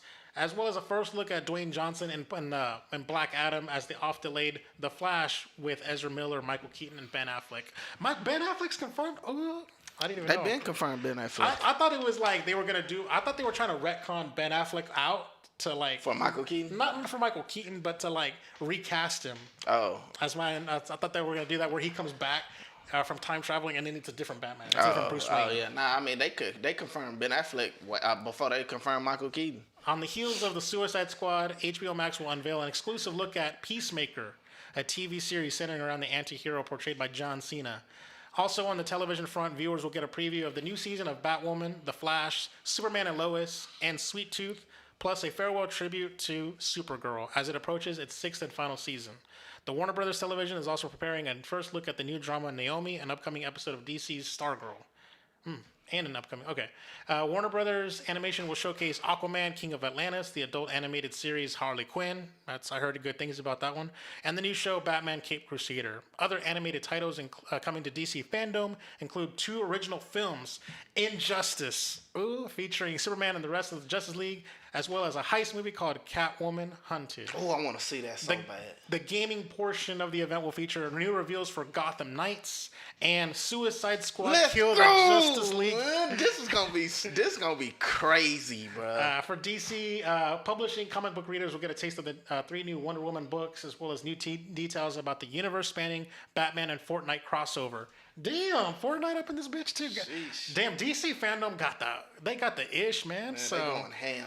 All right, so I'm gonna stop the article there because that's pretty much all we need to know here. Yeah. So, Troy, you are like the biggest DC fan I know. Yeah, absolutely. How excited are you on a scale of 10? Man, 10 and a half, maybe about 12. 12, yeah. you know? I mean, this is crazy because last DC Fandome, it was a lot of stuff that was... It was the first one, right? Yeah, the first DC Fandome. Okay. It was a bunch of stuff that was just starting production or wasn't quite in production. Yeah. So it was concept art for Black Adam. Yeah, concept art for Black Adam, like concept art for The Flash and stuff like that.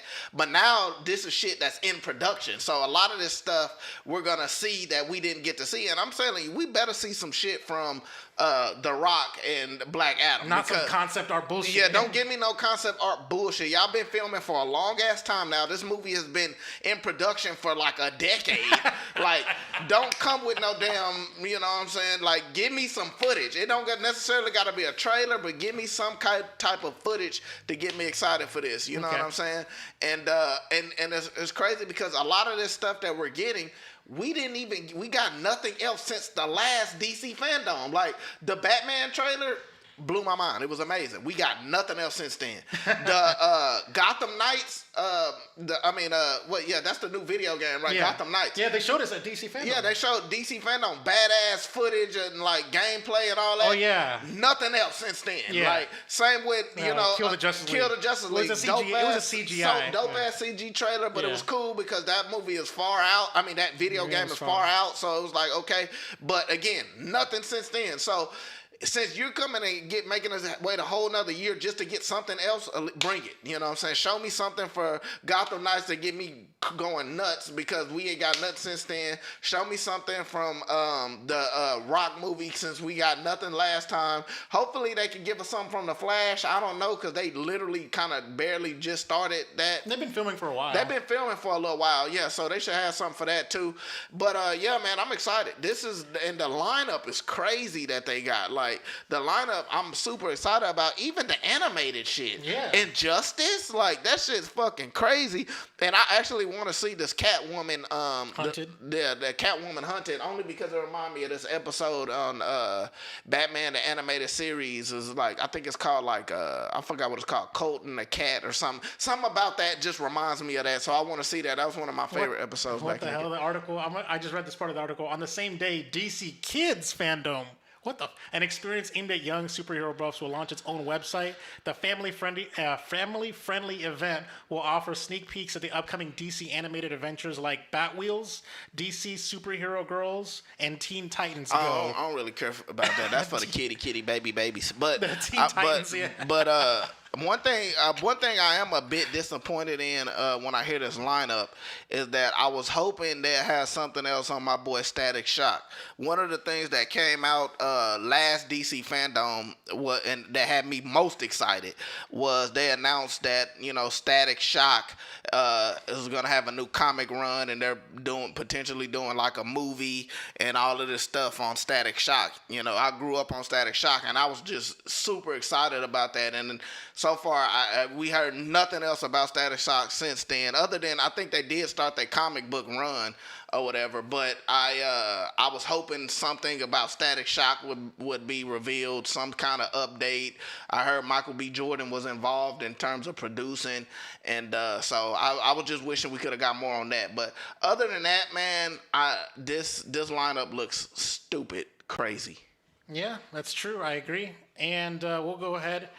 And I just gotta say real quick before we move on, I am interested to say that DC Fandome was an interesting experiment. I want to say that again facetiously because DC Fandome last year was sort of like new. It's like a virtual convention. Those are like were popping off during COVID times. But now it sort of feels like with this lineup, and I'm assuming that it's going to be successful because how much hype inducing the internet was ablaze when the announcement happened.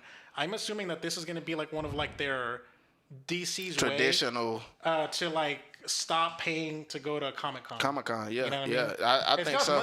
It costs money to do Comic-Con. Yeah, this will be like a I think so marketing too. blitz. Yeah, I think so too. I think this is gonna be a way to save money, but it's also creating kind of a movement of like people getting excited for DC stuff. Just how like Disney got D23. Yeah. They also like just say fuck Comic-Con. Star Wars Celebration. Star Wars, right? They could have their own little thing, and maybe eventually after COVID they might turn it into their own little physical convention. Yeah. So who knows? But like an actual dome, like an actual like fake ass dome or something. That'll be pretty badass. I'll be happy to see that. But I ain't gonna lie, like really out of a lot of these virtual kind of conventions, this has been like the only one that's been like Comic-Con did not do trash. Comic-Con at home had done nothing. Didn't like it. So like they actually did their thing on this. So yeah, are you gonna be there? Are you gonna be watching the live streams? Oh, live. I'm watching it live because there's nothing like that feeling of when the Batman, when they finna say, all right, let's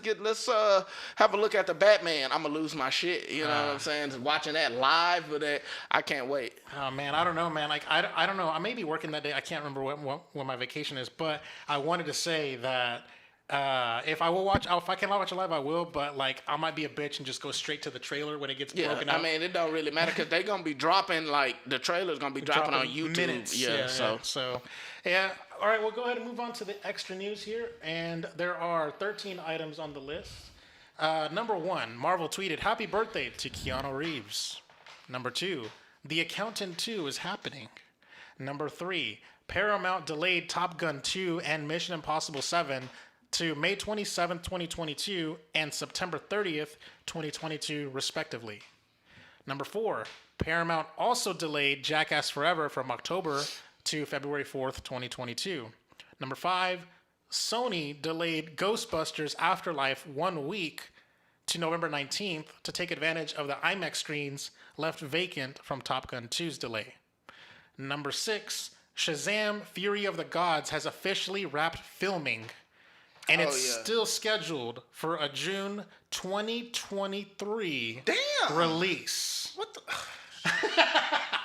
Like, y'all done filming in 2021, and y'all ain't coming out till June 2023? You're 2 years, almost damn near 2 years. And I can tell you, there's no way it's going to take you 2 years to do special effects. At most a year. Yeah, hopefully they'll push it forward.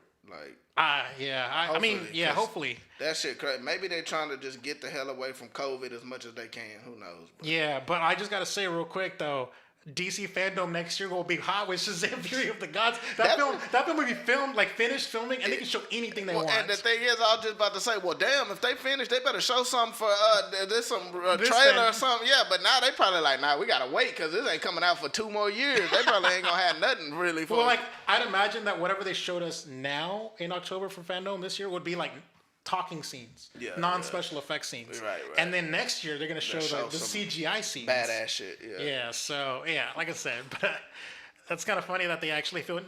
Principal photography it's one thing, but post production is another thing. So, but that's a long wait time. At number 7, Venom 2 gets a PG-13 rating. Motherfuckers, and its release date was changed again to come out 2 weeks sooner. On October 1st. So instead of coming out on October 15th, they're pushing it up to October 1st. That Venom being PG-13, it made me feel like they a little hesitant, like they ain't got faith in it. Like, especially with all these movies these days, it's like more and more comic book movies are having faith to make they shit rated R. Logan, Joker, Suicide Squad, like Deadpool, you know what I'm saying? And like nothing fits rated R more than Venom. Like, why the fuck y'all making a PG-13 for the second time? I don't know. Wait, the first one wasn't? No, the first one PG-13. Everybody was disappointed because they literally announced it when they said we're doing rated R. Then after the movie, it's like, it's gonna be PG-13. So at the very least, they could at least do rated R cuts on the Blu-ray. Right. At the very least. But no, the fact that it got PG-13, I was like, oh man, that sucks. But also, I think I read up on this article. I don't vaguely remember, but I think the reason why they're bringing it up sooner is because of the success of Shang Chi. That Sony was like, oh shit, it made money. Okay, well let's come out sooner. So I think that was good. I thought for some odd reason that Venom was delayed to next year. I don't know why I thought that. Number 8, Phoebe Waller-Bridge departs the Amazon's Mr. and Mrs. Smith series. Number 9, in an interview, Angelina Jolie says it hurt when Brad Pitt worked with Harvey Weinstein. Quote, "We fought about it." Damn. You know the Weinstein Company like co-financed or co-produced or they helped with Inglourious Bastards, right? You know. Well, I mean, all Quentin Tarantino movies, Weinstein's funded their movies. Yeah. So that was, but Angelina Jolie told Brad Pitt not to work with him, and he did anyways. So yeah, I mean that's crazy because back then it was like. Before all the shit came out. Before all the Me Too stuff happened. Well, all the Me Too shit came out. I think Brad Pitt was more like working with Quentin Tarantino. Yeah. You see what I'm saying? Because it was a Quentin Tarantino movie. And but I don't know, but it was a thing. But it was crazy because it's a thing that came out before he used to date Gwyneth Paltrow. And something happened with Harvey. He did her something. He made a move on her or something.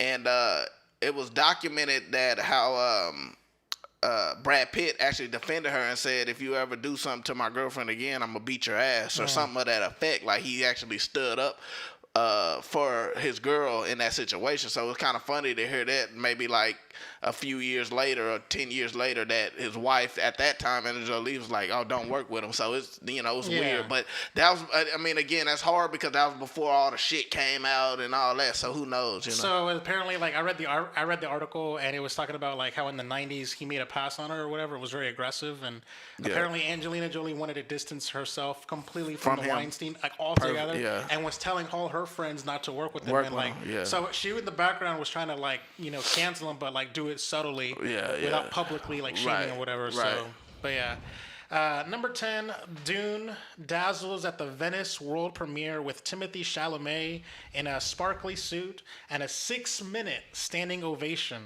Other movies got standing ovations, including Kristen Stewart's film Spencer and the Benedict Cumberbatch film The Power of the Dog. Man, them standing ovations, I don't get excited about that shit no more because these days everybody getting The French standing. Dispatch, remember? You were like, dude. It's like, but I just feel like everyone getting standing ovations. It's like, to me, it's becoming like a new way to market something. I remember they were talking about Batman v Superman got like a standing ovation in the executive suite or whatever. Yeah, it's like, man, cut that out. I'm gonna wait and I see that shit. Like all these movies getting standing. Now don't get me wrong, it wouldn't surprise me because Dune looks like a masterpiece. It looks like a straight up, and it's directed by Denis Villeneuve, one of the greats of this generation. So I mean, it wouldn't surprise me. But I'm just saying, I'm hearing everything getting damn standing ovations.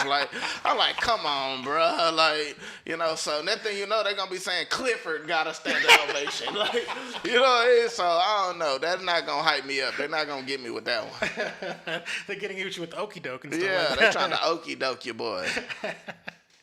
Number 11, Seinfeld to stream on Netflix in October. Number 12, Jordan Peele signs a multi-TV deal with Universal Studio Group. And number 13 was the box office report, which we talked about here. It was just like Shang Chi opened at number 1 with $75.5 million. And it set an all-time Labor Day weekend record. And I'm just going to go ahead and pull up the chart here. Oops, wrong weekend here. I didn't update the link here.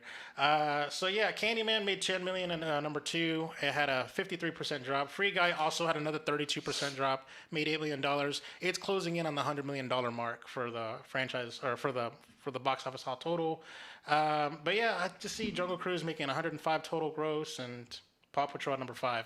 So yeah, nothing here that's really amazing as far as like I want to talk about, but that's it for the box office report. And I know we sort of talked about certain things as we were like talking as it was coming up. But is there anything that you wanted to comment on? Well, I felt like Marvel tweeting at Keanu Reeves made me feel like they trying to say something. You know what I'm saying? They trying to, I feel like they giving us a little hint or something, because why would they just... It's been a lot of celebrities' birthday. They ain't say happy birthday to everybody, so why y'all just out of it? That made me feel like they secretly behind the scenes either working or got something planned, or he about to be one of the new characters or villains or something, so. Well, didn't they say like publicly that Marvel has had talks with Keanu Reeves, but they just couldn't find a role for him or something like that? I don't know. I never heard nothing like that. I thought I heard something like that. But if they were ever in talks, that means it's a chance that they are back into talks. You know what I'm saying? So, and Accountant 2, like I just listen. I was cool with the Accountant 1 with Ben Affleck, but and John Bernthal. Yeah, but I just don't feel like that's worthy of a sequel. Like this is one of the things that he doesn't need a sequel. Yeah, like this one of the things that Hollywood do that pisses me off. That money could have been given to a new, fresh movie. Something we never seen yet. You know what I'm saying? But instead they wasted on a sequel to a movie that to me didn't have that much hype. It was an alright movie. I don't think The Accountant was bad whatsoever, but it wasn't a great movie. It wasn't a big blockbuster hit. Why would you spend whatever you spent to make a sequel to that? Get that to something fresh. Let's get a new movie, a new vision, or something new we ain't seen before. Instead, we get a sequel. So that's one of the things that Hollywood do that just irritates me sometimes. Yeah, I'm a little upset about the delays for Top Gun and Mission Impossible. Like, the Top Gun has been finished. And honestly, for about at least a year. At least a year. And also, it was supposed to come out like last December, I want to say, at the very earliest. But like the thing about like Top Gun specifically is like I think it was announced at a Comic-Con, I want to say, and I forgot what year. And I think it says it on this article, but I can't quite speed read that quickly. But basically what this article ended up saying is like it would be 3 years by the time the movie was announced. to the time the movie was Came out. So something like that. And then so yeah, that's it sucks. And I think that Paramount has mostly been selling their movies to streaming services, and then they were taking like their bigger tent poles like a Mission Impossible, and then they're delaying them, and they're holding them off to I can't blame that, because with the like, listen, you gotta imagine if you put up $200 million to make a movie, or $150 million to make a movie. Make $1 billion. You don't want to risk putting it out and losing your money. You know what I'm saying? I would rather hold on to my shit too until it's ready. You know what I'm saying? Like, don't like feel like we gotta, since it's done, let's put it out. No, me personally, the idea of pushing shit back is a better idea than bringing it out and putting it on a streaming service. You know, I'd much rather a studio hold it back, wait until this shit dies down, and then do it where you feel safe and you can make money again, instead of like, all right, let's put it out and put it on a streaming service. That shit's dumb. So I mean, you think like between like Black Widow, F9, Shang-Chi, you would hope that Paramount gets the picture that it's okay to release. Yeah, but you gotta understand the movies you just named though, like a Marvel movies, of course they gonna make good money. You know what I'm saying? Fast and Furious, of course that's gonna make good movies. Like, but not all blockbusters gonna do that. Like, they have a built-in audience where people are like waiting and anticipating and ready to run out to see it. Where Top Gun, yes, it has a classic movie before it, but I don't think no one's like can't get sleep at night because they're waiting for it to come out. You know, so it's like they're counting on bringing everybody in by their marketing, you know, so I wouldn't just risk just any blockbuster, you know what I'm saying, just because it's a blockbuster. Yeah, and I'm just surprised by Ghostbusters.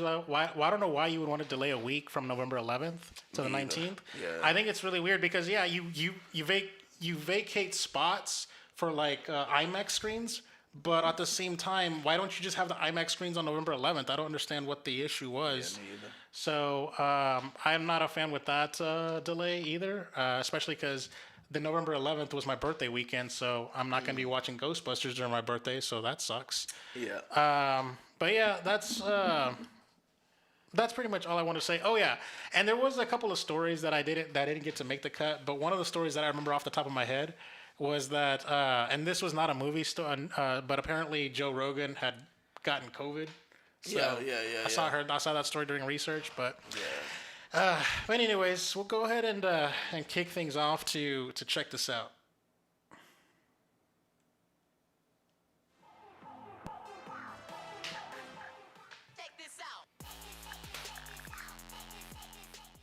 So for Check This Out, we have 6 trailers. Now, I am going to go ahead and say that I did not include any trailers that dropped today, the day we're live streaming this, because I kind of want to save that for next week's episode since we traditionally record on Mondays. I actually did not make any alterations to the doc to include any news stories that dropped today on purpose. So we'll go ahead and just sort of start off with the Red Notice trailer. The Red Notice trailer dropped last week, and it was starring The Rock and Ryan Reynolds and Gal Gadot, and it looks like an action romp, and it looks like a big budget action spectacle movie, and it's coming out straight to Netflix. I feel like Netflix is trying to make a movie that would come out in theaters, but they're putting it on Netflix and stuff like that. So marketable stars, cool action sequences, cool visuals, and I would say Dwayne Johnson's probably arguably the biggest star in the world, probably. So, have you seen this trailer? Are you excited for the movie? Are you anticipating it? I'm not excited for it, but I'm definitely gonna watch it. It's one of these movies that you excited to see. Like, is it gonna be just your typical action bullshit, or is it gonna be like something very unique and interesting to watch, and I feel like they put 3 legitimate stars in there. I still think Leo DiCaprio is probably the biggest star in the world, but The Rock is definitely right there, and Gal Gadot is probably the most beautiful woman in the world. So it's definitely something I'll check out for sure. Yeah. Damn, she just kicked their ass. She beat their ass. She went Wonder Woman on that.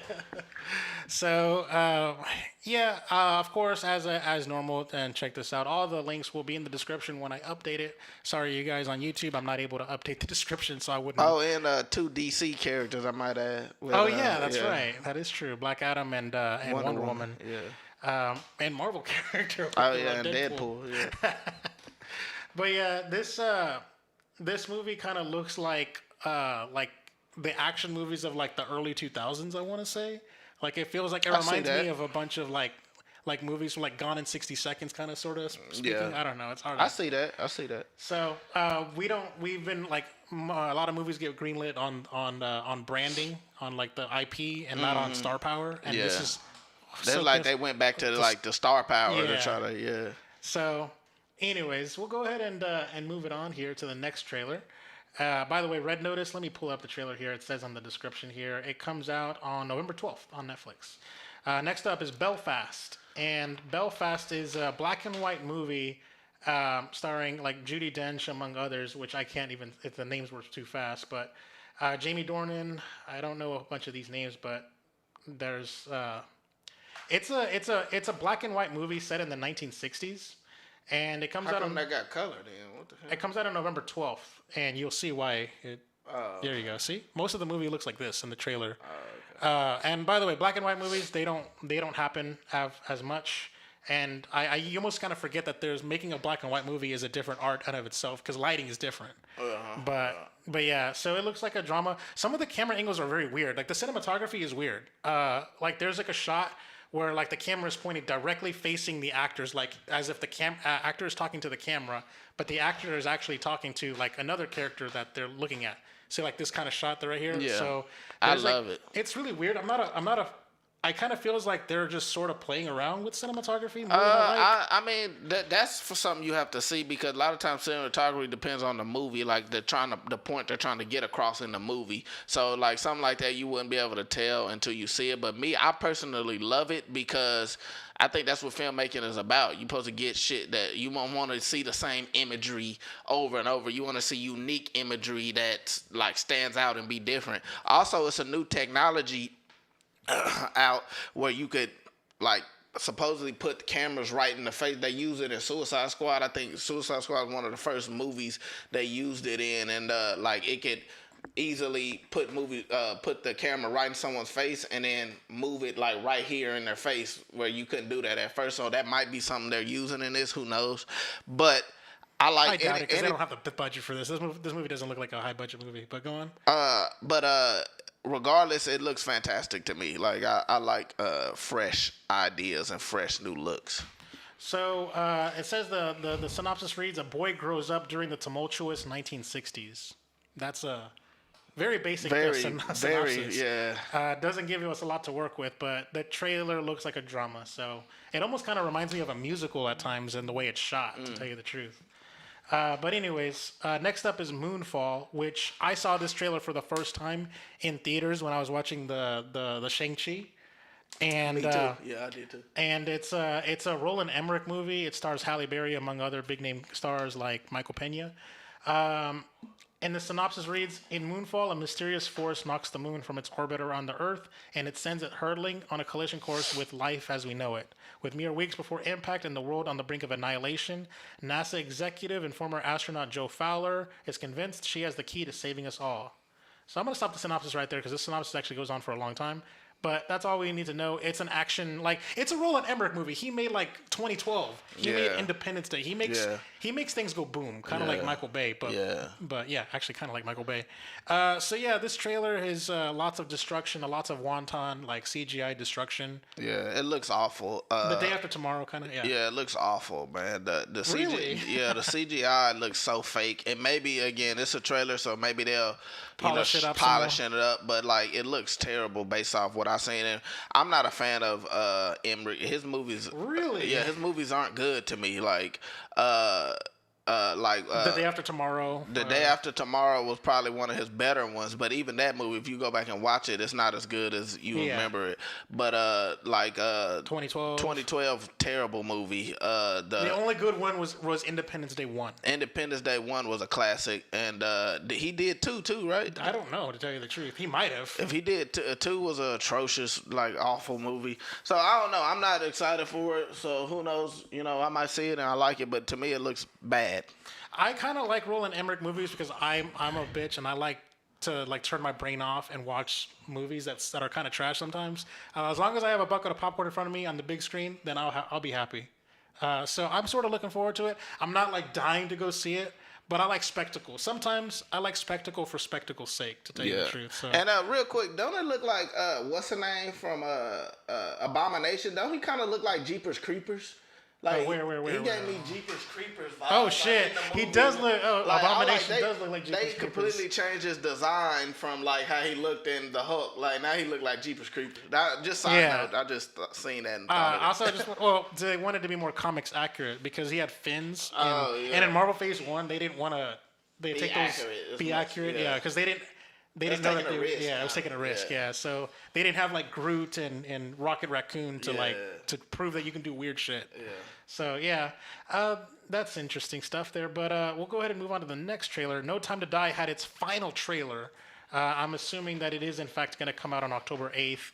It's in this trailer. I'm not gonna lie.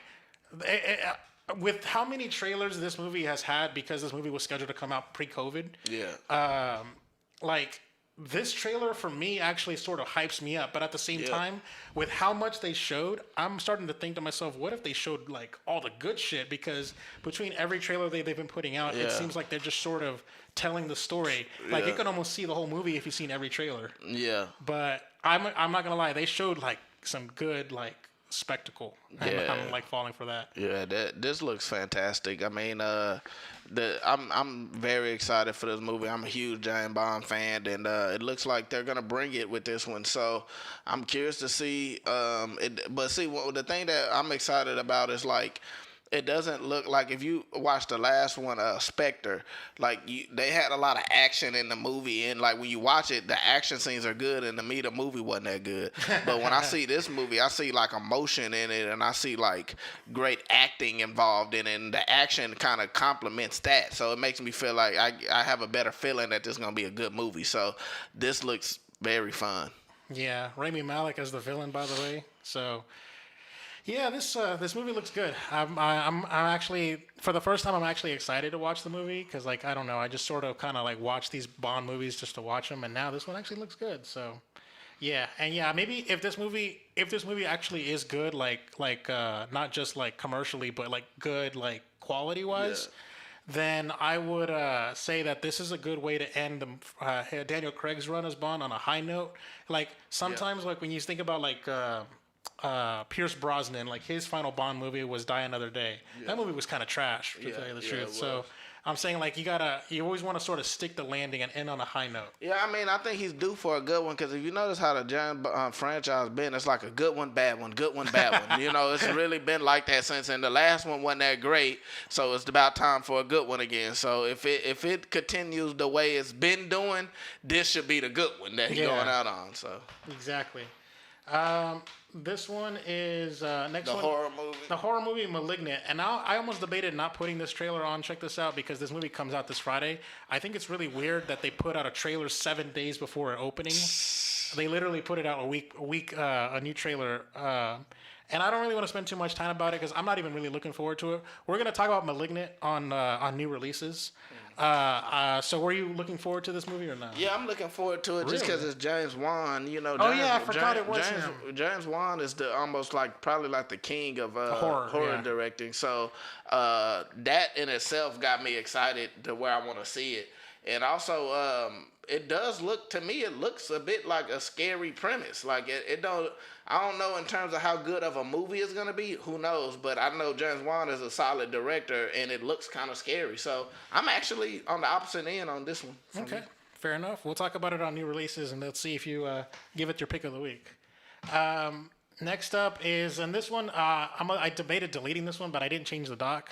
It's called The Guilty. It's a teaser trailer. It's a movie coming straight to Netflix later this month in theaters, and then on October 1st and on Netflix. It stars Jake Gyllenhaal and Ethan Hawke, and it's the synopsis reads: a troubled police detective demoted to 911 operator duty scrambles to save a distressed caller during a harrowing day of revelations and reckonings.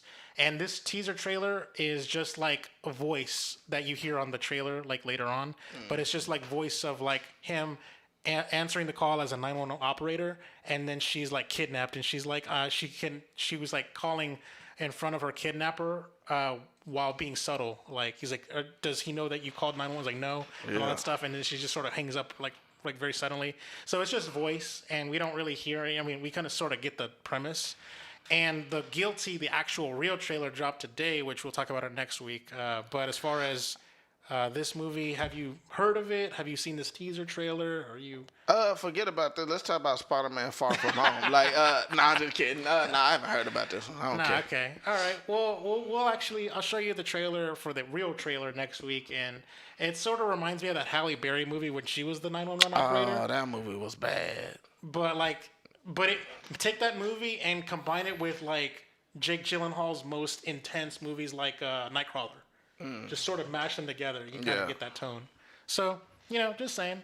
Not a whole lot of trailers this week, and that's it for trailers. And so, yeah, I would say like the best trailer out of all of them was Red Notice, I would say. But we'll go ahead and move it on to Netflix and chill.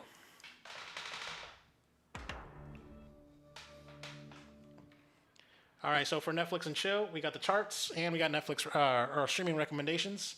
Number 1 is Clickbait, which I think it went up from last week. Number 2 is Money Heist. Number 3, very timely, Turning Heist, 9/11 and the War on Terror. It looks like a documentary, a Netflix documentary, and it's they were 20 years out from 9/11 actually, so that makes sense. Number 4 is Afterlife of the Party. Number 5, Green Lantern. Why? What the fuck? the Ryan Reynolds Green Lantern Charted. That's so random and ridiculous because And that bad movie movie. sucks. Bad movie. Number 6, random as hell also, Welcome Home Roscoe Jenkins, the Martin Lawrence movie. Oh shit! Damn, that's a guilty movie pleasure of mine. I remember seeing that in theaters at AMC. That was like where Martin Lawrence was like a black Dr. Phil, basically. Yeah, talk show. yeah. Had all the actors in there, man. Yeah, it was had it a James lot Earl of- Jones in it or no? I don't remember. It had a lot, had but like it was everyone. funny though. Yeah, I remember liking it. That's one of them real black movies. If you were black and you were famous, Yeah. you were invited to be on this movie. Yeah, that's one of the real black movies, man, for sure. Mike Epps, I want to say. Mike Epps, Yeah. Mike Epps was on there. Yeah. Number 7 is Manifest. Number 8 is Shark Dog. Number 9, the Michael Keaton Oscar buzzy movie debuts at number 9, Worth. What the fuck? Shit, damn. That was a low debut for a drama. I mean, at least it made the top 10, but I mean, And you number got shit like Green Lantern. doing better. Yeah, like that shit crazy. Number 10 is Coco Melon, as it's always going to be in the top 10. You know that boy Coco Melon ain't going nowhere. I sure. The top 10 movies on Netflix. So just filtering out all the series. Afterlife of the Party, which was number 4 on the regular. Damn, Green Lantern went to 2. Well, yeah. Afterlife of the Party was like the number 4 movie, like watch thing on the Netflix chart. So that's actually the best movie because the top 3 were series. So Afterlife of the Party at number 1, Green Lantern at number 2. Shit's crazy to me. The second most popular movie on Netflix is Green Lantern. That shit's crazy. Number 3 is Welcome Home Roscoe Jenkins. Number 4 is Worth, and then finally the new entries. Number 5, He's All That. Number 6, Wind River. Number 7, Vivo. Hey, Wind River. What's That's that my one? shit. That's the one with old girl from the one that plays in Marvel.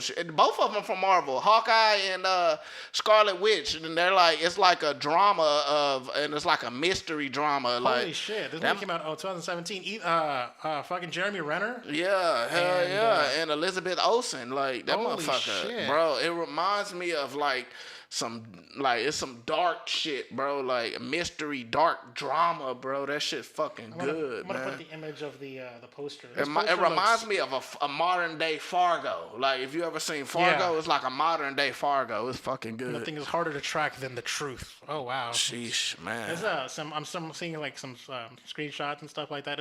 This movie looks engaging. I didn't even never heard of this movie. It was dope. All right, and this number 7 on Netflix. Number 8, actually no, sorry. Wind River was number 6 on Netflix. Number 7 was Vivo. Number 8 is SAS, Rise of the Black Swan. Number 9 is Sweet Girl, the Jason Momoa movie that I. Oh yeah. I don't know if you. I was gonna say recommend it to you, but no, honestly, it's kind of like Nah, old I kind news. of want to see that because that's the one with Momoa and What's his name? The wrestler. What's his name? No, that was C. You're Oh, talking that's about. C. Okay. You're talking about fucking Drax. Yeah, Drax. Yeah. Damn. I thought it was him. No, that's C. Season 2, I want to say. I don't even know if he's in season 1.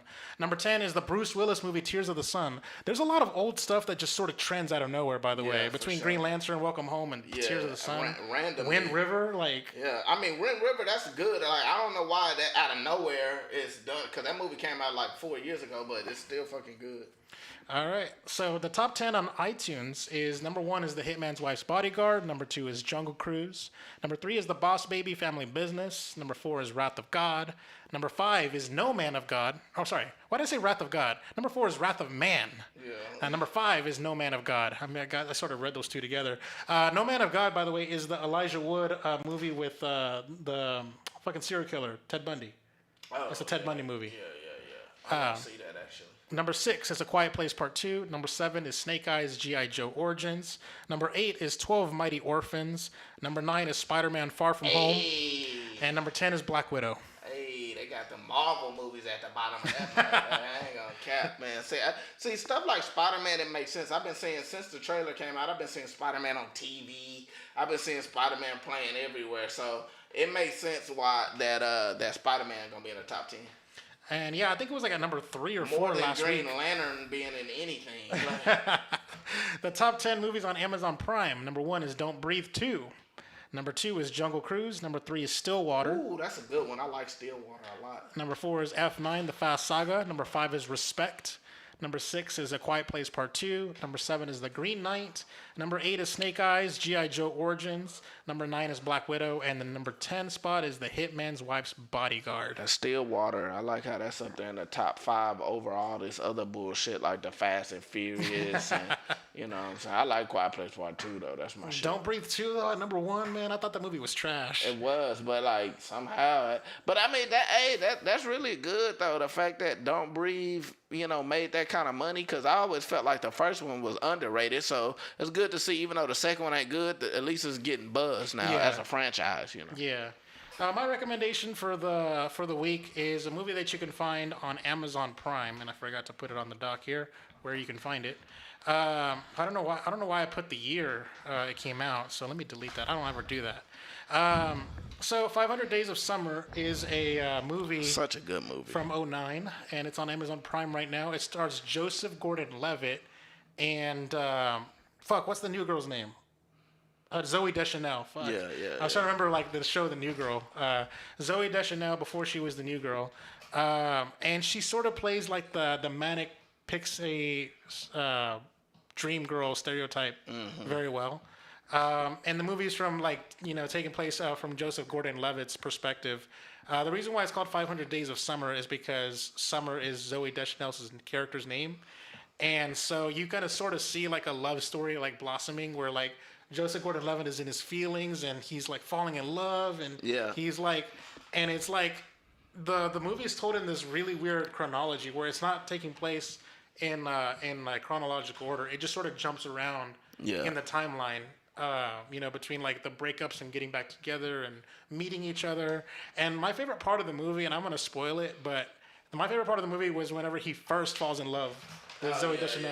Do you know what I'm talking about? Yeah. It's like he has like this musical sequence with like animated birds like flying around, and he's like the whole like everyone's like in the background starts dancing with them and shit like that. It kind of reminded me of the Harley Quinn scene and the Suicide Squad. Suicide Squad. Yeah. You just sort of see his imagination. And so like there was something about that just sort of hits you in the feels, and I just loved it. It was just it's like one of the best scenes in a movie, I would say. Yeah. And it just I just kind of I hated the movie at the time. But then, like, somebody asked, like, Joseph Gordon-Levitt an interview question about 500 Days of Summer, like, sort of, like, asking about it later after the fact. And he sort of, like, clarified something that sort of made me, like, rethink that movie. He basically says that it's his character's fault and not Zooey Deschanel's. Everyone's putting the blame on Zooey Deschanel, but it's really Joseph Gordon-Levitt's fault. Yeah. But we all see it through his perspective, so we don't. Yeah, we don't give him the blame. So good movie, though. Good movie. Fun movie. And charming movie. Yeah.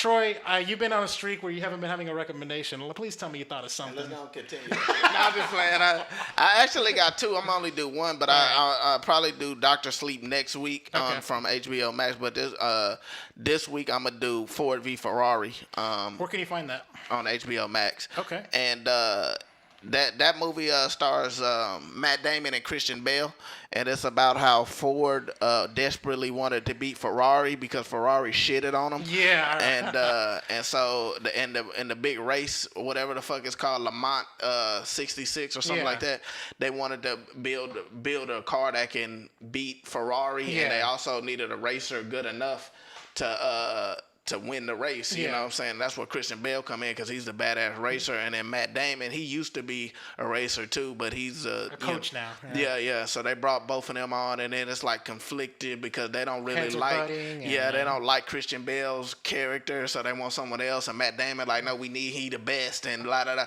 So he's criticizing the engineering of the car. This car sucks. Redesign it. Yeah. One of the best movies that came out in 2019. They got nominated for Best Picture. And it was just badass action, but at the same time, very great story, great character, great acting, of course. You know what I'm saying?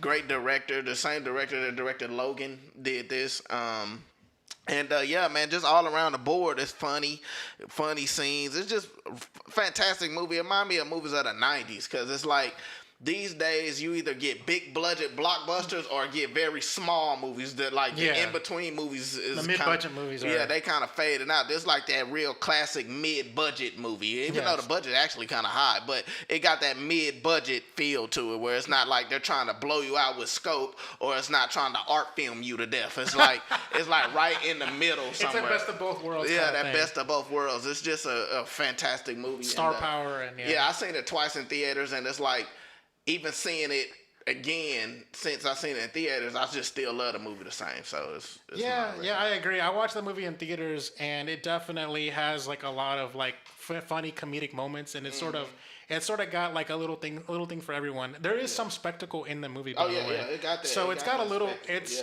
That's what I'm saying, best of both worlds. And I don't want to sound like I don't want to diminish it by saying it checks a lot of boxes, but it does. But it does. That's also saying it that way makes it sound very like it's sort of like diminishing it, but it's not. For sure. It definitely deserved all the Oscar buzz it got that year. So we'll go ahead and move on to the final segment of the show, and we'll wrap it up with the new releases.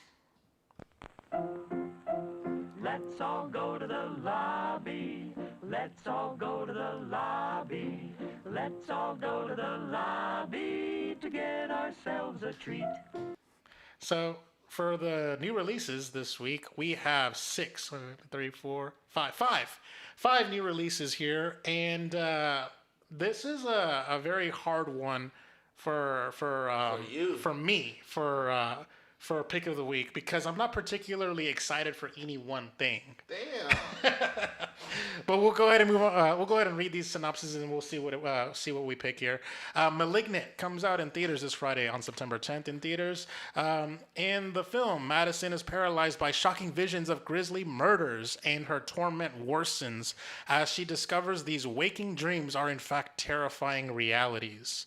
The film stars Annabelle Wallis, Maddie Hassan, George Young, and Nicole Brianna White. I have not heard of any of these actors. Me either. Next up is The Card Counter. This one actually might be one of my picks, only because it's written by Paul Schrader, the same dude that wrote Martin Scorsese's Taxi Driver, one of the greatest movies ever made. And then also, I believe Martin Scorsese is involved in this. He ain't directing, but he's like a producer or some shit. So this one might slip into it. I don't know. So this is Malignant, whatever. Yeah. So what he's talking about, by the way, just to not get confused about Martin Scorsese and Schrader, he's talking about the next upcoming release I'm about to read, not about Malignant. Yeah. Malignant is directed by James Wan. This next one for new releases is called The Card Counter, and it comes out in theaters this Friday on September 10th. And it says William Tell is a gambler and former serviceman who sets out to reform a young man seeking revenge on a mutual enemy from their past. Tell just wants to play cards. His Spartan existence on the casino trail is shattered when he's approached by Cirque, a vulnerable and angry man seeking to help execute his plans for revenge on a military colonel. Tell sees a chance at redemption through his relationship with Cirque. The film stars Oscar Isaac, Tiffany Haddish, Ty Sheridan, and Willem Dafoe. That is a cast right there. Crazy cast. Martin Scorsese serves as an executive producer. And by the way, the poster says Martin Scorsese presents The Card Counter. Have you seen that poster? Nah, but they're like they trying to use Martin Scorsese's name on the damn. They mentioned the director. Like they. Martin Scorsese presents The Card Counter. Shit. And also, like, then wasn't there movies like Quentin Tarantino presents or whatever, you know, like that kind of stuff. Some shit like Or that. what was like the one where like wasn't it with District 9 where it was Peter Jackson presents or something like that or whatever? They try to do that shit to promote. Let me see here. Like I'm gonna pull it up here. The Card Counter images. So right here. Yeah. Boy, they really want to see because the whole point, the smart thing, the reason why studios do that is because the average person don't know the difference between a director and a producer. They just know the name. So like you put Martin Scorsese presents at the top, they just assuming, oh, this is a Martin Scorsese movie. Like they're not thinking like he's just a producer and they really probably got shit to do with the movie, really, you know. Put the image up on screen here for the podcast.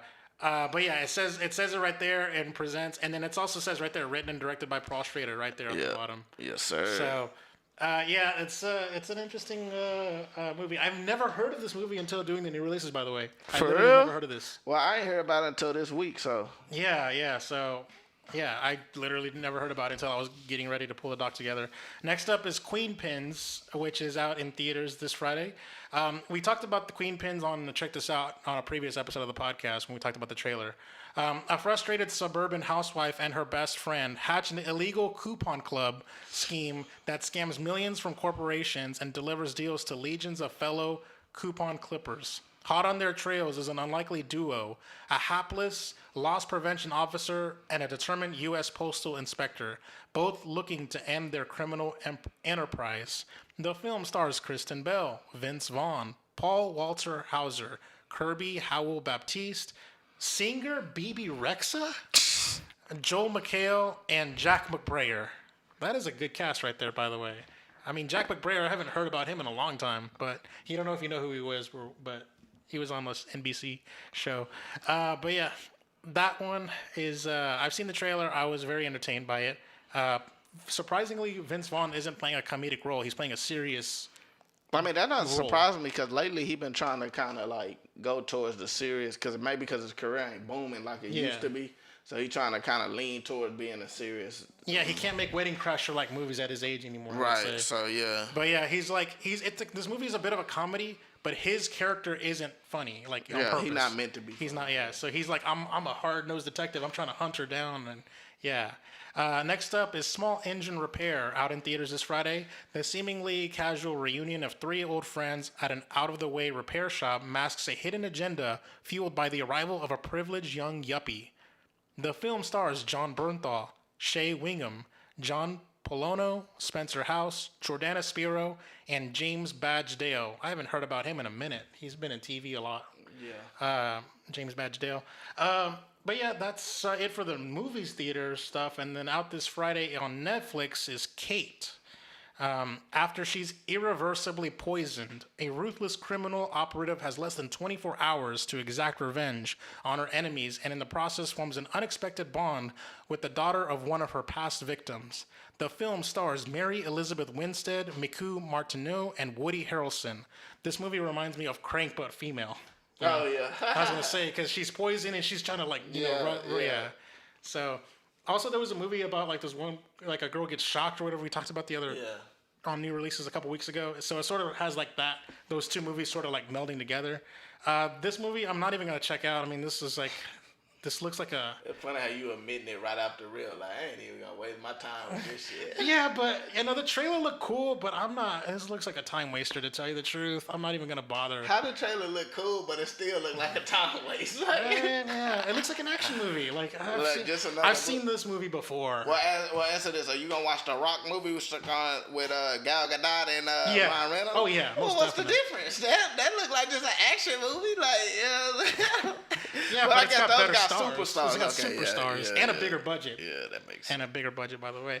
But yeah, my pick of the week, I think I'm going to give it to Queenpins. I think I might actually watch it in theaters because I actually kind of want to check it out because the trailer did it for me. I remember reacting, I checked this out when I'm like, okay, this looks cool.